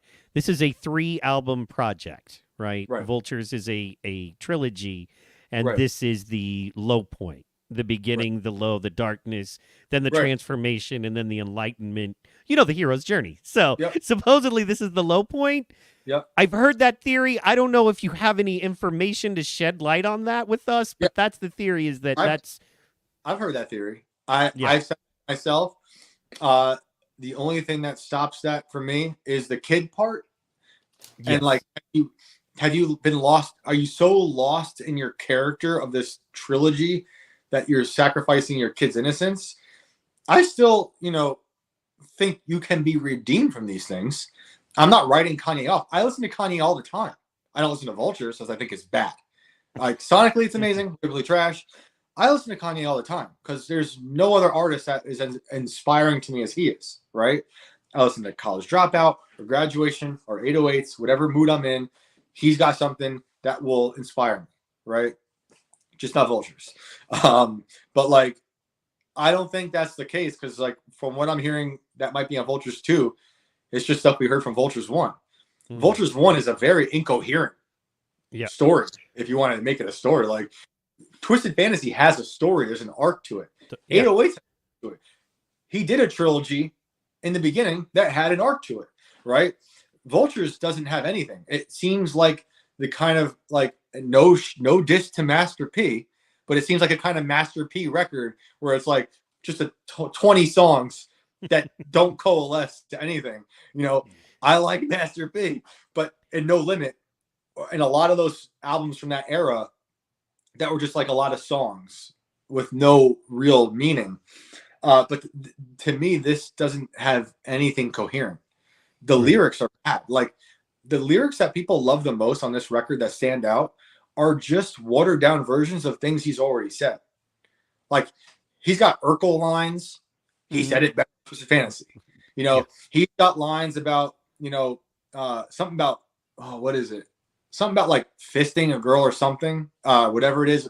He said it better on Yeezus, right? Put my fist in it like a civil rights sign. You won't top a more insane lyric than that. He said it, right? And there's so many lines that just seem like, are you that lazy? Are you that uninspired? Are you surrounded by people that are just yes men? Like, I don't get it. Because when I was with him, and this is another funny thing I got to say, I've been laughing about. I was with him for 2 days. I wrote an article that went like kind of viral about him. Everyone's like, this guy gets Kanye. He understands him. Okay. Then I spend like a month talking to this guy for hours on the phone. Okay. And then he goes away. I don't say anything. He comes back. I disagree with him on some stuff. I say something. Now all of a sudden I don't know anything. You know, they're like, they don't want to hear it. All right, fine. Because they want to defend him. And I get it. I'm so happy for his success. I knew he'd come back and be number one no matter what, because he's that famous and he's that talented. But something's off, and I don't think it's a trilogy. I think he's just. I think the most logical thing is he's uninspired and he is trying to appeal to a dumb audience. Because Yeah. at his Miami party, he on repeat he had Playboy Cardi, who I don't like at all. Mm-hmm. You know, there's a lot of new rap that I do like. He's not one of them. And they were playing like Travis Scott, which is like all right, but like I'm not a big Travis Scott fan either. You know, and now in retrospect, I realize that's what he's trying to be. And if I want to hear Vulture's music, the Future does it already. You know, like if you want to hear Right. Yeah. like, degenerate sex talk and people being like, you know, ego driven, it's already happening out there. Kanye used to bring it to a whole other level of lowbrow humor, high concept art, intellectual, funny, all these things that I don't see right now happening. And it in him. So the things on Vultures 2 that I've heard so far, it just sounds like stuff we've heard already that didn't make the cut for Vultures 1.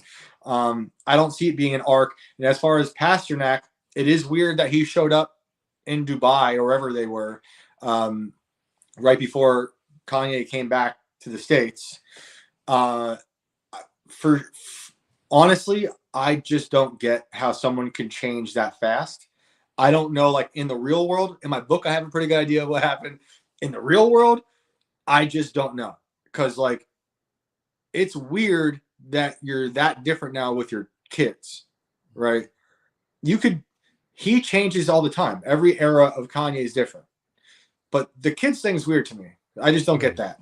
But he doesn't seem in the right mindset, you know? And like I know people who are in the circle still, and there's people who defend him and say everything's cool. And there's other people who are like, something's weird. You know, I don't know. I'll see interviews with him, like that recent one with is it Big Boy, the radio guy? Yeah, Big Boy. And like there's moments in it where I'm like, that's Kanye. And there's other moments in it where I'm like, that's not Kanye. And he just seems like in a lot of pain, you know, and it's going to be interesting. I do pray for him. He hates when people say that. I do pray for him. I know he's got his issues with religion right now, and they're very valid issues to have, you know, but I think his view of God right now is more of like he should be like a wizard or a genie, and that's not the way, you know. Right. So I don't know. I think it just comes back to him being surrounded by bad people, and I don't think this is it for him. You know, I think he's going to come back and do much better, and I guess we'll wait and see. Pro, I know you're way into Kanye music and a lot into that. He was talking about Miami and the South and stuff. What are you thinking? I can see your brain working, Pro. I want to hear what you're thinking. It's everywhere. You know what I'm saying? Because this is a guy who's actually had the conversations with them hours on end. Got to spend time with them, and as a guy who just loves Ye, you know what I'm saying? Just the transformation, the journey, the overcoming of the craziness, the triumphant stand on the mountain, the bullet knocking him off the mountain, like just being on this journey as a fan, to have someone who's also been on this journey as a fan, but who's also able to take it a step further and be like, oh yeah, got my phone number. Like, hey, look, here's the call log, here's my timeline on my phone where we were traveling together. You know what I'm saying? Like to have that and just to hear, his take on how I've been feeling, like, damn, bro, like he mentioned Sunday service, like that's how he listens to Ye, because like you have the Sunday service album, which unless you got the Sunday service album, you didn't really get the true Sunday service album. You got Jesus King, you know what I'm saying? Because it was Sunday service that was like them live, you know what I'm saying? Like they're singing. It was like I listened to that more than I listened to Jesus King, you know what I'm saying? Because it was just something about that choir live, just that live recording of them. It was awesome. But like to go from that, right? The Sunday services, actually, the church services, if you would, of Sunday service, going to now, which I have my points that I like and didn't like with Vultures. But my favorite part of the whole Vultures album was beautiful big titty butt naked bitches just don't fall out the sky, you know. The drums on that song are insane. Yes. Insane, yo. Insane. Freddie Gibbs' verse on that is insane. Yes. It's yes. great. But for that greatness to know that we just came from, you know what I'm saying, Selah, you know what I mean? Right. Like, it's just, dang, dude. Like, I felt like I knew he wasn't in a good place when the video came out of him just cooking. He was like ranting, right? And Yeah. they said it was during a session. And I think even he had Timbaland on like video call, right? And he was doing something, but here's as somebody who knows about this stuff, and I won't go too deep into it, but somebody who knows very personally and closely about this, he was having a manic episode. The very first thing I thought was he's on alcohol and his meds, or he's missed his meds for a couple of days and hasn't eaten right. Like, that's what I saw, was a man not well. And it wasn't like he was, ranting, like we do. It was that it was manic. And it was to the point of, and everybody around him was cheering it on. And it's one of those things, we all know people in these situations, and it's that weird fame thing where somebody hits that level where everybody around them can benefit greatly by just being in their orbit. There's a vested interest. I don't even know who was recording that video, but whoever it was, I'm like, don't do that, man. Don't do that. Yeah, and I know you're about to get 10 million hits, and whoever you are, that you're about to blow up on social media and make a lot of money on Twitter because you're the guy who got this, 6 to 12 minutes of Kanye on a rant. I honestly, what it looked like to me was he had alcohol with his meds. That trust. It looked like that. So and he hadn't slept. They'd been up all night. They were partying. It was in Vegas. You had the red outfit on. Yeah, and he was talking shit on everyone there. That was the one where he said, "It's God, Hitler, and me." Yeah. Dude. It's crazy because, like, I know he can get to those points. I saw him in person not go to rant level, but get mad, right? But, like, the dude is working on 1,000 things at once. Fashion, architecture, beats, what's for lunch, politics. I'm going to rewrite the Constitution. He said, I'm going to rewrite the Constitution in one night. And then, like, he would call and we would talk about, he knew I was like a rap nerd, right? Like, I love rap. That's my first art form that I loved. And we would just talk about verses. What makes a good verse?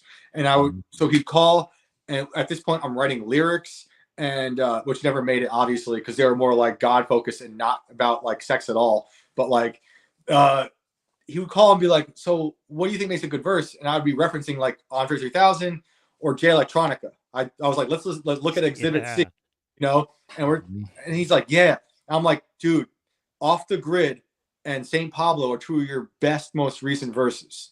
He goes, every verse is St. Pablo now, every verse. So I'm like, I'm thinking he's in the mindset for just verses, right? I don't need that from him because I like him and doing various stuff. But like, when he's doing a good verse, there's nothing like it. Like the Power remix, like the Off the Grid verse is insane. All the stuff off Graduation or College Dropout. So we were really like locked in on what makes a verse good and like what is music, all this stuff. And then he disappears. Bryson will tell the same story. At a certain point, like, it's just literally off the grid. And then, so it was like weird for him to come back and be like taking like 5 steps backwards lyrically. There's moments that are cool and like there's flows that are cool on Vultures. Personally, for me, like Beg Forgiveness was my favorite. But I like the Miami version before he pitched down the vocals, before Chris Brown's vocals were pitched down an octave. I took the life out of it. Like that first early version is unbelievable. Some of his best work, right? But it was just weird to be like, okay, so not only the kid stuff, but the words just sound lazy. And I know Bryson was writing like really awesome verses, legit, that they were working on. So I'm like, huh. And, maybe he just decided to go a different avenue, clearly, in terms of flow and delivery or lyrical content. But I don't see, I don't know. I don't see any of that like standout verse moment on Vultures at all. But again, sonically, like those drums on Back to Me, that opening track, I forget the name of it, is beautiful. Totally beautiful. Yeah, the music is still there. And one more time before we move on, because I know we got to get you going. It's been 3 hours and you have a life. Right here on Twitter, as you can see, Kanye West is dead. Shane Cashman. You got to look it up, fellas and ladies and gentlemen. You got to look it up. You got to check it out. Couple quick things I wanted to get to if you have the time. Good. Okay, cool, man. I have 3 things left I wanted to get to. Really 2 main ones. One is small, and that is just the difference between, because you're clearly a journalist, but then you're also an author. And I wanted to kind of get an idea of how you approach those differently or similarly, and how you feel one informs the other. You know what I mean? That kind of thing. And do you feel like it bleeds over and you have to show discipline there? Or is it just such a natural, different, route to take for creativity or expression kind of thing? Yeah, they're both like having conversations with each other, but I try to take a lot of the author muscles into journalism. I want the journalism to be about reality, and I want to write about real things. But then like a lot of my more absurdist interior monologues will find their way in to the journalism, because it's how I'm thinking about things. And I'm always, putting myself into these situations and then putting myself in the story. So it's like a lot of first person journalism through my eyes. And like, I also try to tell the audience, like, literally, at this point, I'm being objective.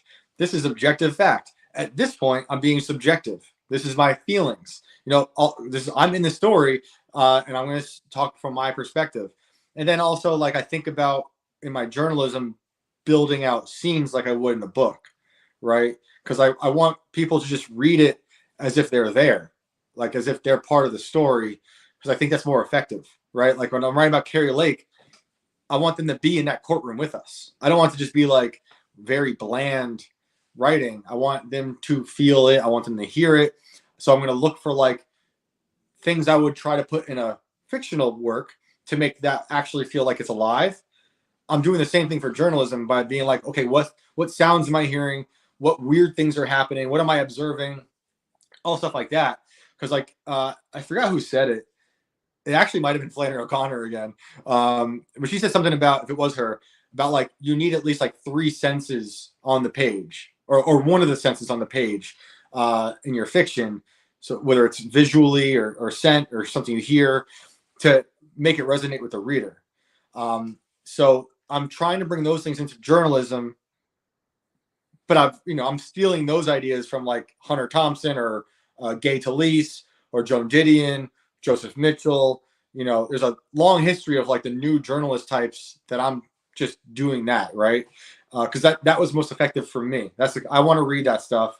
And then with the fiction, I'll notice that sometimes I'm trying to do those things, but I'm also trying to make it like more succinct than I would with the journalism, in terms of like not succinct, with more brevity, because like it sometimes takes a little more effort for certain things to make more sense in journalism to get a full scope of the scenario. Whereas in fiction, I can be a little more like actually absurd or fun, and be like, and leave more up for interpretation for the reader. So I'm like balancing those things all the time, but they're constantly informing each other, and I'm learning things from either genre to use in the other. Why I love your journalist stuff is because it's so much texture. There's so much, and that's the only word I can like use. You know what I mean? Like, right. I try to explain it to people like think about, okay, so I love a bacon cheeseburger. Go figure. White trash boy from Oklahoma. I love it. But half of the fun of the bacon cheeseburger is not just, bacon tastes good, good beef tastes good, bread, cheese tastes good. It's that texture. It's the crispy bacon. It's that, the softness of the bread. And then the fact that it all comes together and creates a flavor that it, only makes when it all comes together. And that's what I love about that. You know what I mean? The texture and the experience of it, not just eating a bacon cheeseburger. And that's what you do, is break down and slow us down and allow us to enjoy the experience of reading this news article, if you will. You know what I mean? Yeah. It's it's not for everybody. I mean, there's a lot of people who really don't like it, and that's totally fine. Like, a lot of people who don't like it too long, or it's like it's too intricate. And I just like, thanks for trying to read it. And this is how I write, and I really can't fix it. I'm always trying to get better, but like that's my North Star is like, and those authors I off earlier. So, I'm always trying to get better, and I do take things into account sometimes in terms of brevity when it's an article. But I write how I write, and you can take it or leave it. No, it's awesome, man. It's awesome. And fuck those other people, man. We don't care about them. They don't get it anyway. You know what? My favorite George Carlin line that keeps coming up is, think about the average person in the world and how dumb they are. Now you realize that half the population is dumber than that. Love that one. Yeah. It's true. I was talking to Pro about some stuff. This public thing and perception and image and all of that. And he's like, yeah, man, but the real ones know and see. And I'm like, I'm not worried about the real ones. I'm worried about the rest of the people who have no clue what's going on. Right. That makes it fun, though, too. Like, despite they might not like it, it's fun for the conversation. And but the people who like it, it's amazing. And I love having these conversations. And it's amazing that it resonates with people. And I put a lot of effort into those stories. Because like the last year, I'm putting all those. That's another thing. All those profiles are going into a book that's coming out this summer, and that's through Timcast and stuff. But like that was a crazy year of me being in situations, good or bad, where I'm like, I have access to someone who's hated by various people, right? And I wanted to give those people a chance to say their story through my prism, so like, some hated people, and some of them who are like not as hated as others, like an Alex Jones, right? But then there's like Riff Raff. I don't know if you remember the Riff Raff, the rapper. The white trash. He made Fred Durst look classy. I love Riff Raff. He invited me to his house for a week, and we just hung out. I watched him make music. He had a lot of issues with like Me Too and stuff. Nice dude, super talented. And so it's like all these stories are coming together for that book now. But they're all really precious to me because it's like they have a certain public image that's hated by certain groups of people. Kanye, Alex Jones, Carrie Lake even. And, this is my opportunity to show how I feel about them subjectively while sharing objective opinions about them, objective fact about them. And, it's been really fun to have that like conversation with people who really hate some of these people, and being like, well, did you know this or know that? Or try to humanize them, or give them the chance to say something where right from the horse's mouth. Everyone's got an opinion. You never talk to the person. I did. Hate me, hate them, but like this is the other side of that story. So that's another thing I got coming out. That's awesome. And in fact, people don't realize Riff Raff was very influential. It just reminded me of, there was a not great movie called Spring Breakers that came out, I want to say, 2000... 2010, 2011, maybe? Yeah, I was going to say between 8 and 10-ish, I want to say. But it was called Spring Breakers, and James Franco, I don't know if he actually studied with him, but he said Riff Raff was the guy, the lead. James Franco played the lead, and it was a Riff Raff-based character. Straight up, and he said, Yeah, Riff Raff was not happy at first because I don't think there was any communication. Wow. I believe somewhere Riff has a picture of like a storyboard from the movie that has his like image on it. But they made up, and James Franco did a video with Riff Raff. Heck yeah. Great. It's great. James seems cool. And Riff Raff, honestly, when I've seen him, seems like such a cool dude. Like, laid back, and he's like, I get it, man. People bash me. I'm lucky. You know what? I'm not digging ditches. Yo. So, yeah, man. Riff Raff is legitimately an alien. Like, I have never met a person like that. He is super nice, super talented. We would be up all night in the studio, just like he's constantly making music, constantly. And then more famous than I would have imagined. Like, I knew he was big. We would go out to the gas station. Everyone knows who Riff is. people are like, oh my God, is that Riff Raff? I'm like, wow, I did not expect. But he's like that because he can roll in like the comedic circles, and then he can roll with like Bun B. Like Yeah. it's amazing. And he's a really good rapper and also really funny, but he's also into like singing R&B stuff. I think he's underrated. As big as he is, he's super underrated. Yeah, because when you're talking about the greatest talents, Riff Raff does Yeah. not usually pop up in that top 10, And I'm not saying he shouldn't. I'm just saying he does. I know. So that is cool. And what's the name do you know the name of that book yet, or? Calling that the Year of the Pariah. Since Year of the Pariah. Here I was with all the pariahs. Speaking of pariahs, my partner here, I love this because this is one of my main inspirations for hooking up with Protocol. As far as like, dude, I want to do stuff with you. It was a couple of things, and one was the, we connected through Hotep Jesus, stuff, and finding out he's a Black Proud Boy. Just, you know what I mean? And he was heavily involved in the mix, the J6 area and timing. And I was like, okay, I can trust you because you know how to be hated. I look for people in my life to work with who can be hated, because I don't think you can trust people who don't know how to be hated or that chase the love. I want people who understand I'm going to take a stand and people are going to hate me. It's going to cost me, whether it's financially, friendship-wise, socially, it is going to cost me to be who I am. And I'm more than good with that. Yep. And I'm going to be that person. Sorry, go ahead. Yep, I've accepted it. I'm there. I'm with it. Just like shining my sword, or in this case, greasing my pistol over in the corner, just But it's the fun part of it, That's how you're affecting change of some sort, right? Yep. You're doing the things that are aggravating people who are, in most cases, comfortable with pulling the shroud of foolishness over everyone else's eyes, right? Mm-hmm. So it's like, I want to wake up the normies, and then I also want to give my family members who want to fight, I want them to be like, oh shit, bros is going, hell yeah, I'm going, like I'm off the deep end with it. Yep, that's the way to be. I totally agree with it actually reminds me of something that Jay-Z said about Kanye. Kanye is the type of person to go over the mountain to the enemy and take all the arrows and then come back and report on it.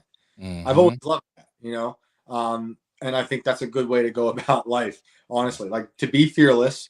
If you believe in yourself and you think you're being authentic to yourself and your morals, go cause that trouble, start that fire, and then report back to the people who are not, they might have supported you, but they didn't want to march with you. Mm-hmm. It's getting better now because we're finding each other. One of the good things about the internet, it can bring us together and have these conversations. But like at home in New York, for me, it was just me and my wife and maybe like 3 friends. And then it's just like the whole place is on fire for just words, for just saying words. Just saying words. Now it's better. I can at least say on my side it's better. Like, I love it. Like, look, guys, please don't beat me up for saying this, but I have to say it. Biden was the greatest thing that could have ever happened to me. You know what I mean? Not saying, economically, I'm not feeling a pinch or any of that, but just in the sense of trying to show my family what was really going on. And it was like, oh, you're tripping, you're a conspiracy theorist, you're this, you're that. And then we go through 4 years of Biden, and they're like, oh shit, you bro, you was right. Hey, I'm sorry. What do I need to do this time? And it's like, okay, your eyes are open now. Right. This is gonna feel like a water spigot, but I have to turn it on because I need you to catch up. So let me get the little eye opener clamps, you know what I'm saying, and get you some eye drops. Clockwork Orange style. We're gonna have to pour this into you because we don't have a lot of time. And like I'm saying, today. Because I've been saying like COVID was a blessing. Yes. Right? Like, for me personally, and my life changed drastically because like we moved out of New York, finally, a lot of things got better. But like overall, for a lot of people, they started to be, oh, like, what is going on in the world? This is crazy. How are they going to lock us down? And it woke a lot of people up to a lot of the deranged, tyrannical politicians that were making no sense, and watching your neighbors lose their minds. Mm-hmm. So, as bad as it was, first of all, businesses, overdoses, suicide is horrible. They and I think those people need to be held accountable in some major way. Major ways. But look how drastically different society is. Like, we won't go back. Like, more people have woken up to the nonsense, and I guess we'll see. Because who knows what they're going to pull out of the bag next. Right. But too many people. I know too many people. Even some of the people who fought me the most in that book, The Fucking Lunatic, have now come around and are like, "Damn, dude! Like, they haven't said I was right, but I know they're thinking it. Yeah. And I know they don't call you wrong anymore. At least they're not saying you're right, but they're not saying you're wrong either. And that is a perfect. Sorry, go ahead. Sure. No, I was just saying, and like one of those people is like a huge Sam Tripoli fan now. Yeah, I'm just like, oh yeah, beautiful. That is the perfect transition, because I wanted to hit the cloud. I really wanted to talk a little bit about Predator Poachers. We're not going to have time, clearly, because I don't want this to be a 6-hour show. I will say, in being a fan of your work, I would say that, to me, seemed to have one of the biggest effects of anything you did, as far as like on you, the person, especially watching your what do they call the Friday morning show that you do with? The Culture War. Yeah, Culture War show. You really got to break that down, and I saw a man affected. I saw a man that was changed. You know what I mean? In that you looked at something differently than when you did before, doing your work as a journalist. That was interesting and powerful to me. Dude, that story changed my life. I mean, you think the world is evil, and then I'm looking at a literal demon in the face. Like, Alex Rosen, who goes around catching predators, he's a young kid from Texas. Yeah, he's like young. 25 or something, yeah? If that, right? And so we somehow linked up on Twitter, and he was like, I'll be in Ohio. And I was like, all right, I'll just drive there. I'll spend a weekend catching predators. They have a decoy girl who's like in her 20s. She looks very young, has a lisp, pretends to be 11 or 12. And these dudes reach out to her constantly. And the first big catch we did was in Ohio. I couldn't believe it was going to happen, honestly. I just couldn't believe it even played out like this. But anyway, in Ohio, the decoy gets out. She's wearing a Minecraft backpack and holding a doll. And she walks up to the yard where a middle-aged man is standing in his yard, broad daylight. His fly is open. He looks like a pig, like a legit animal pig. And he holds the doll in his arms. He's cradling her. And I'm just like watching this like, yo, how is this even happening? There's dudes, this is right before Thanksgiving. There's dudes putting up Christmas lights on their houses. Meanwhile, this man thinks he's meeting a 12-year-old girl in broad daylight in his yard to have sex. Like, he thinks he's going to walk to her parents' house because her parents are gone, and he has told her he's going to impregnate her. Ugh. And it's insane. This dude walks off with her, and he's got his arm around her. That's when Alex and the crew and me swoop in. She gets put in the car. The cameras are on him, and we spend 2 hours in this field showing him all the messages, showing him the most insane things you could say to a child, right? Which is like blowing my mind. And then like it gets to a point where this guy shits himself in front of us in the yard, in the field. And in Ohio, they will only arrest you if you have like the child porn on your phone. And like it didn't matter that he thought it was a 12-year-old girl.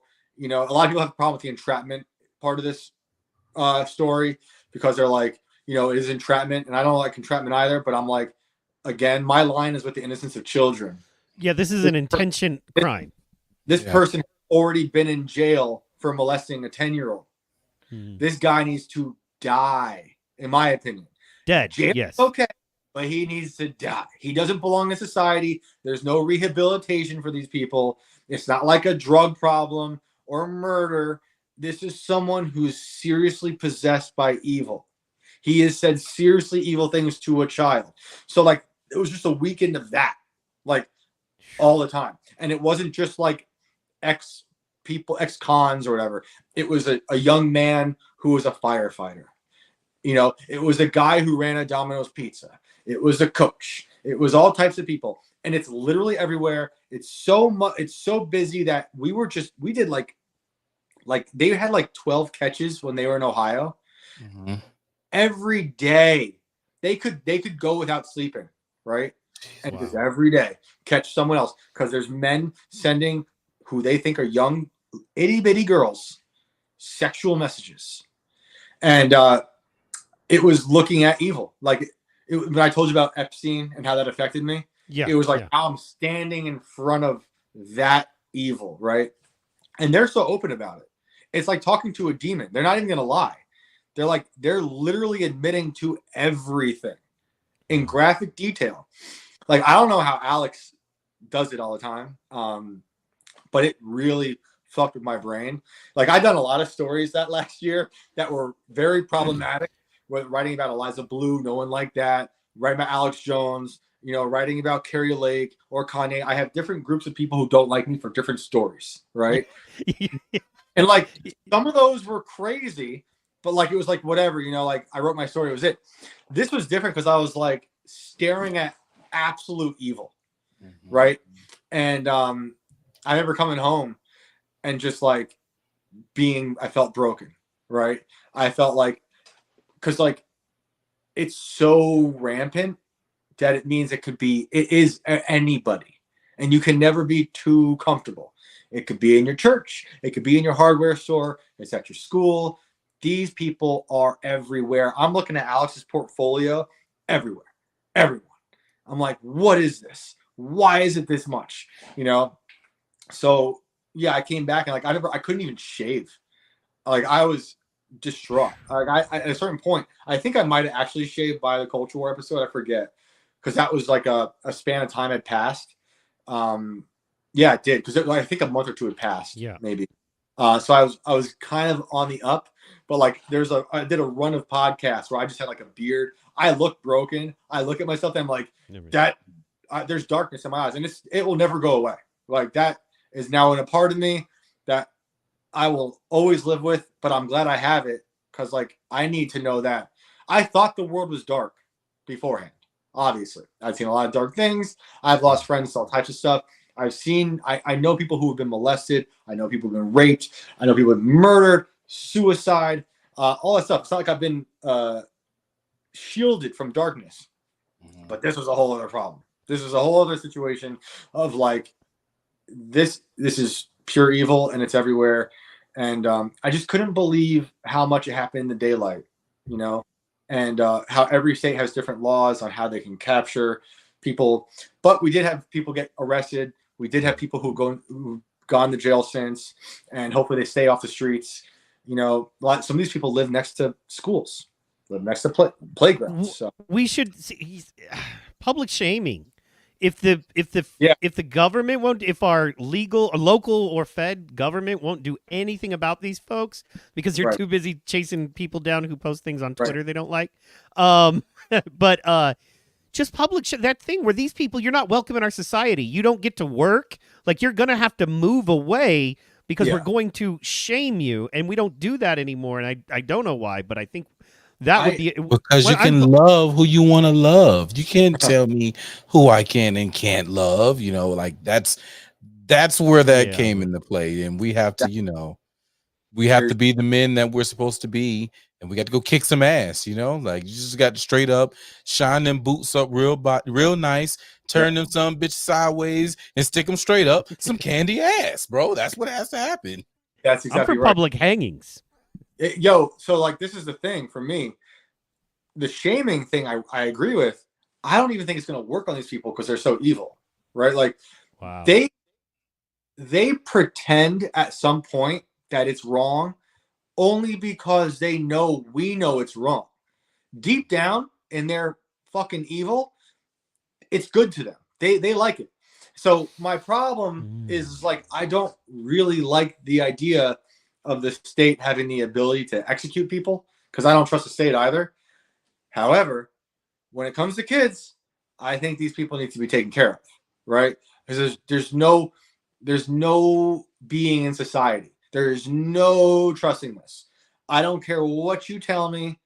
It's not happening. They don't belong in society. This is evil. Hurting kids is evil. So like Albert Camus is one of my favorite writers. He's a French guy, and he didn't agree with the guillotine, but he said if we're going to do the guillotine, it's got to be super public, because at this point when he's writing, it's like behind a wall at a prison. Mhm. He's like, got to be public. Everyone's got to see it, because this is the consequence. Your head's going to roll if you fuck up, right?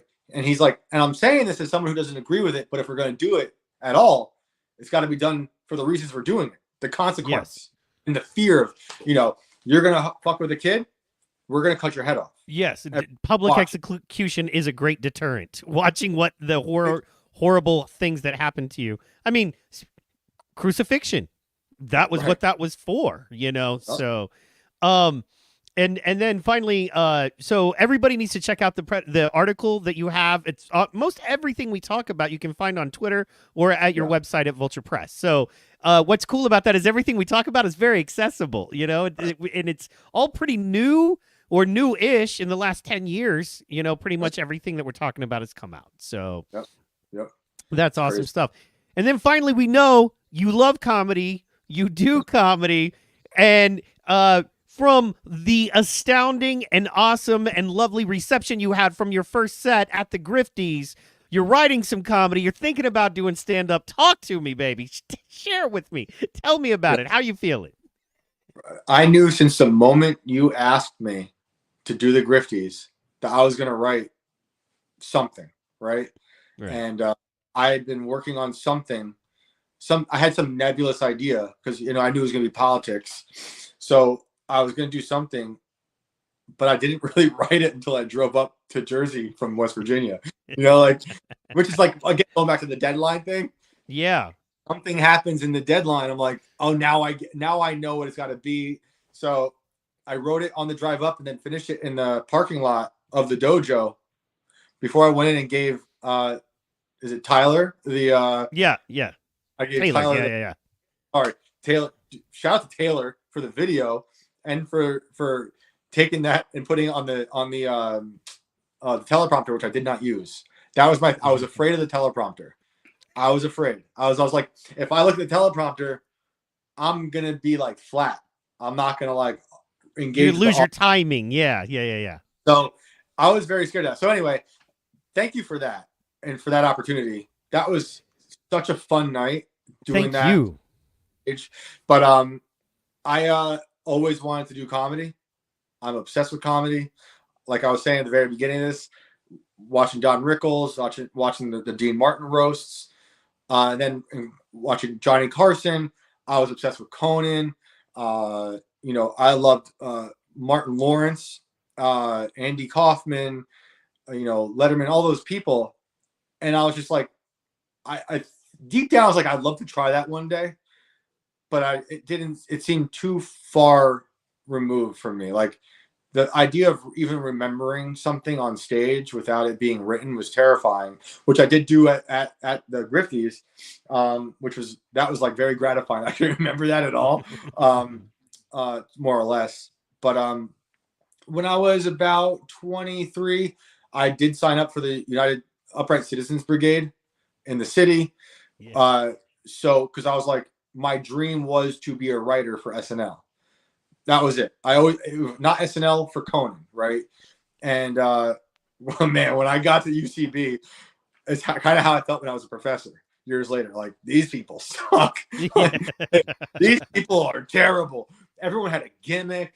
I didn't have a gimmick. Well, I guess to some degree, everyone's got a gimmick. Like, I talked a lot about dark humor and death a lot, but like I didn't have a fancy hat. Who hasn't seen the dark humor and death comedy trope a million times?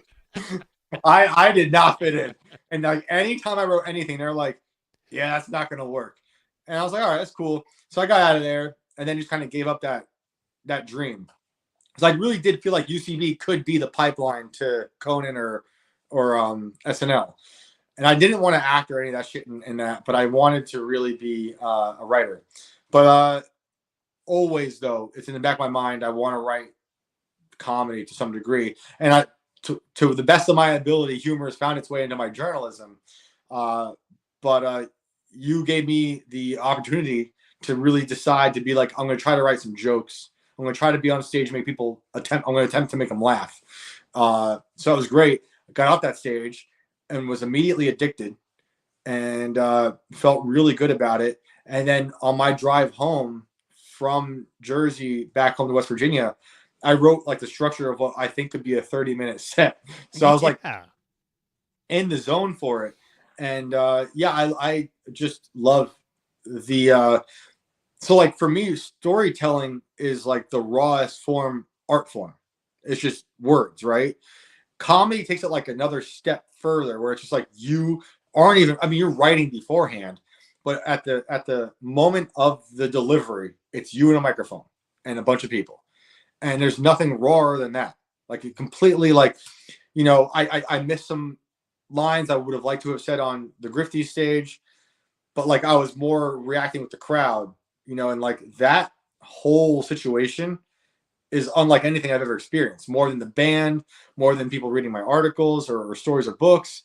Like it's very interesting, freeing, and also terrifying feeling to be on a stage and like have a vague idea of what you're going to say and resonate and like not get a laugh and then realize like, okay, now I got to tweet. You know, it's like a weird dance you're doing in your head of like how it's going to go next. And it's very, very fun. And I like doing all those things in my brain when it came to the stage. So yeah, I'm trying to go back. I know we got to figure out some dates soon. I'm thinking June. Absolutely. When you're ready, let's go. We're in. Yeah. So, and also, yeah, man, North Carolina, South Carolina, and then I'd like to do Atlanta and Savannah with my man Pro. HJ is talking about possibly doing some things. I have a meeting with him Monday, and I just think what a great show to have DJ Protocol, kind of music, MC opener, Shane Cashman, author, Hotep Jesus, author, both authors, both book writers, so you understand the process, the discipline, the time, the research, and then you both do comedy, and then we have a Q&A with Shane and HJ with DJ Protocol. What a great show. What a great show. Yeah, man, that'd be a killer show. Yeah. It'd honestly be an honor, like, for me to be a part of that. I would love that. So we got to make it happen. No, I'm on it. Yeah. You know, man, you know how it is. Ari, you spoke it, bro. Bro, you know what's holding me up right. You know what's holding me up right now. So make it talent. Happen. I can't make talent not be talent. You know, we got to give them dates. We get them dates, son. So I thought it was to watch somebody as good as you and as because the worst part of being a comedian usually is writing. That's the hardest part of a true stand-up, right? That's why a lot of guys from the LA and the stand-up thing end up going to Figo's like, hell yeah. By the way, his username is Dumpster Fire. You got to appreciate that. Beautiful.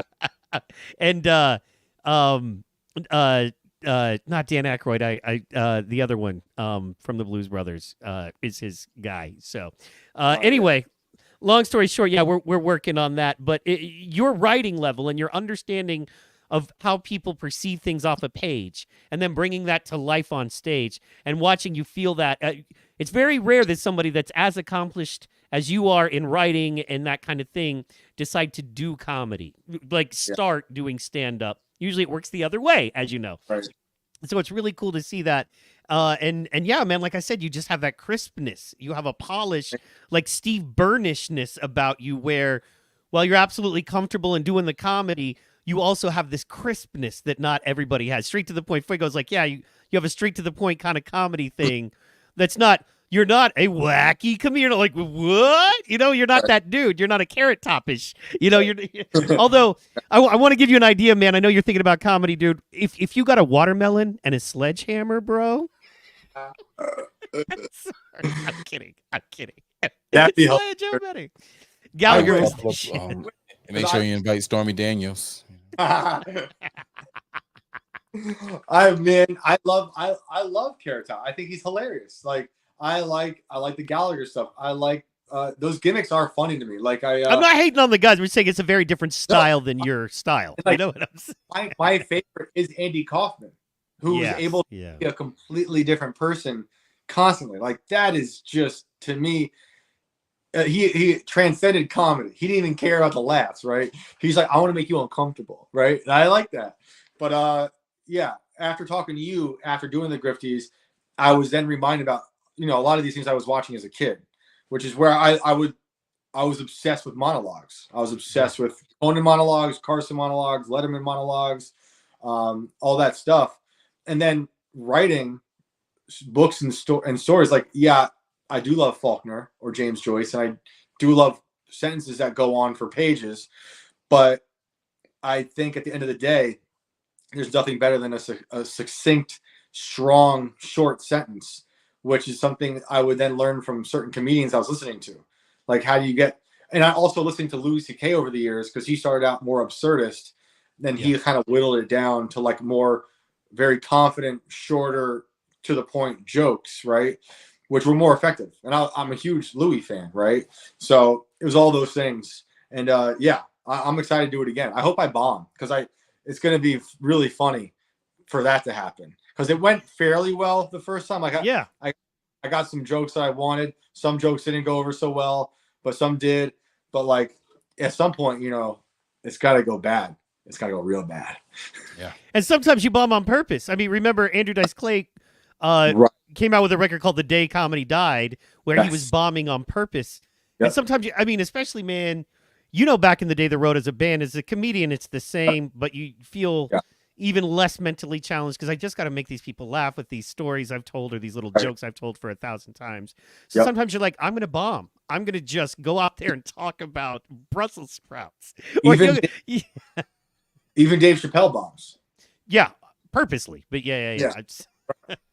I love Dave. Yep.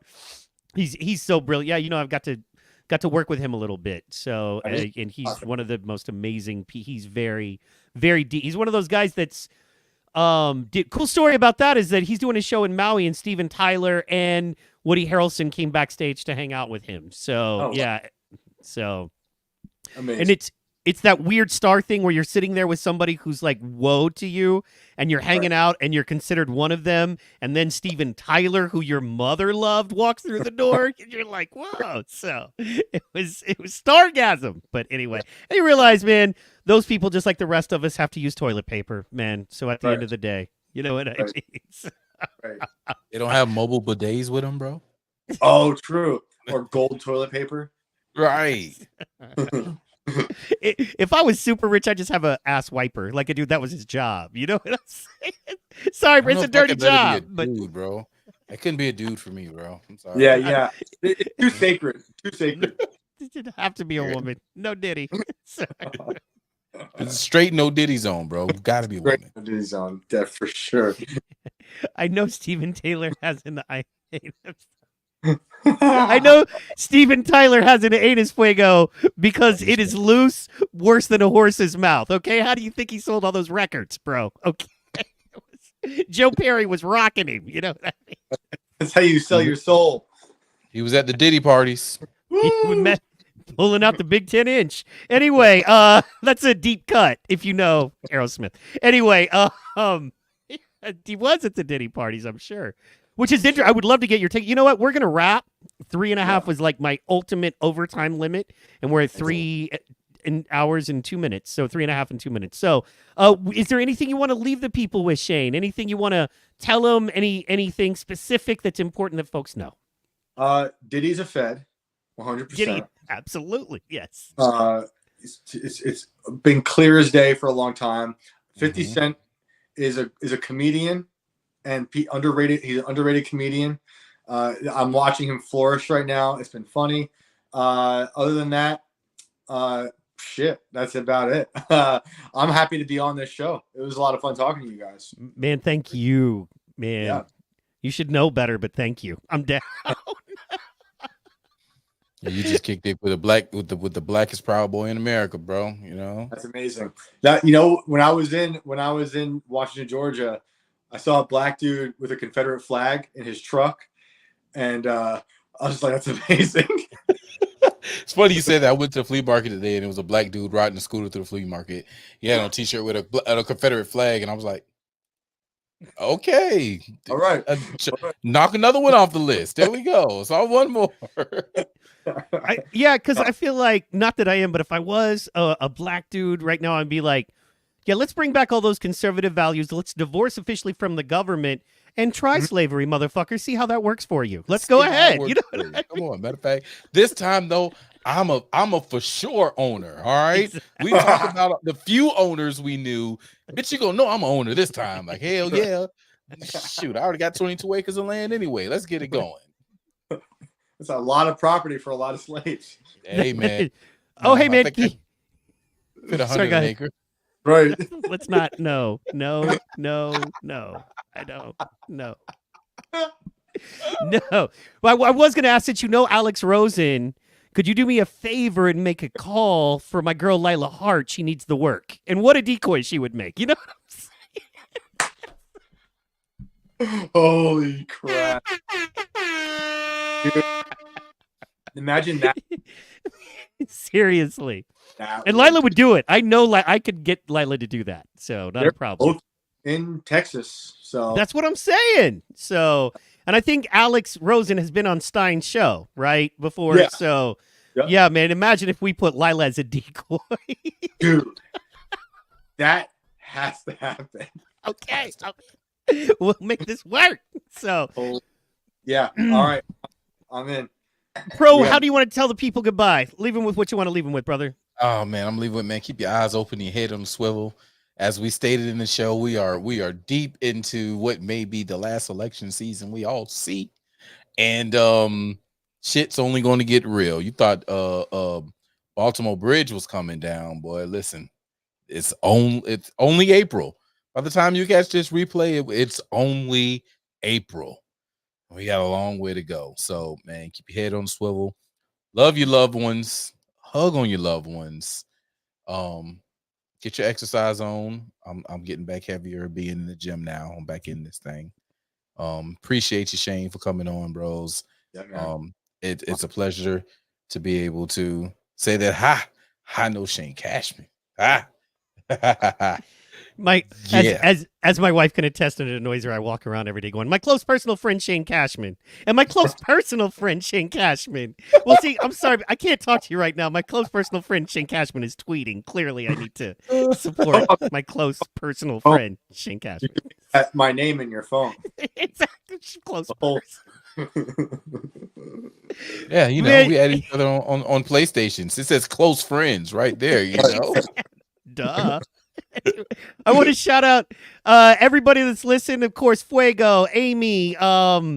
We had some new listeners as well tonight. Thank you, American Lasso. Let's see here. Who do we got? Of course, Haram, Hotep Nation. Thank everybody for listening. I want to shout out to my mama because she says she'd be listening tonight too. My mom went to journalism school, was a poor single mother, and so she never got to finish that. But her dream was always to become a journalist. She enjoys your work as well. Blah, blah, blah. But it's really cool to be able to have that conversation today. So thank you so much for that. And just want to thank everyone, man. Just thank you, bro. I will tell you this, everyone, seriously, this guy's the real ingredient. It's inspiring to work with genuine folks. You know, I would say you and Bryson are legitimately the two most realist people. You live who you are. You're the genuine ingredient. I kept waiting for, because, you know, I deal with we deal with folks, right? We deal with folks that are on a higher entertainment level, and I kept waiting for the other side to come out with you. I really did. I was like, he's gonna be like, yeah, I'm gonna need heroin, or you guys are a bunch of I was waiting for something, and it never happened. And then you're like this super cool guy, and then you like actually talk to me like I'm a person like you, and then you remind me that I am. So anyway, you guys were nothing but amazing. Like, honestly. You gave me a great opportunity with the Grifties. I was honored you even asked. Honestly, I've been a fan of like Hotep Jesus for years, so it's all just crazy to me. And I'm just honored, and I love it. And yeah, shout out to Bryson. That dude is amazing. That was the first time I'd seen him in person in a long time. So it was good to connect and share some stories. All the stuff we've been through the past year. Yeah, man. I bet. Wow. Okay. You know what? We're going to go. Maybe, you know, when you have your next project out, or if you ever just want to hang, dude, we're wide open for you to come on anytime you want. But yeah, I feel like we barely scratched the surface. So that's how interesting, and what a great guest. Pro, our best guest so far, ever. Just the best, man. You're the best, bro. Thank you so much, man. If you need anything on our end, anything, as soon as all your stuff comes out, we will promote. Can't wait. Friday, everybody, Friday on X, second installment of Kanye West is Dead by my man Shane Cashman. Read it, share it, love it. That's about all, man. This is like the best. I'm just stoked. So I appreciate you guys letting me talk at length of all this stuff. So until next time, till I see you all on Juneteenth for the comedy show. Yeah. Right. Well, I'm gonna get you on before that to promote. I mean, it's what I do. But yeah, absolutely, man. Thank you so much, and guys, God bless. Happy Easter. If you're out there and you're a little lonely, remember, man, we've all been there, all three of us, and we're all doing much better. And a lot of that is, just admitting that there's something higher and better outside of us, and that much like resurrection, we can experience our own resurrections in life. And I pray that you find that peace and that place where you can have your road. And thank you for listening, everyone. Thank you, Fuego. God bless you all, and we're out of here at 3 hours.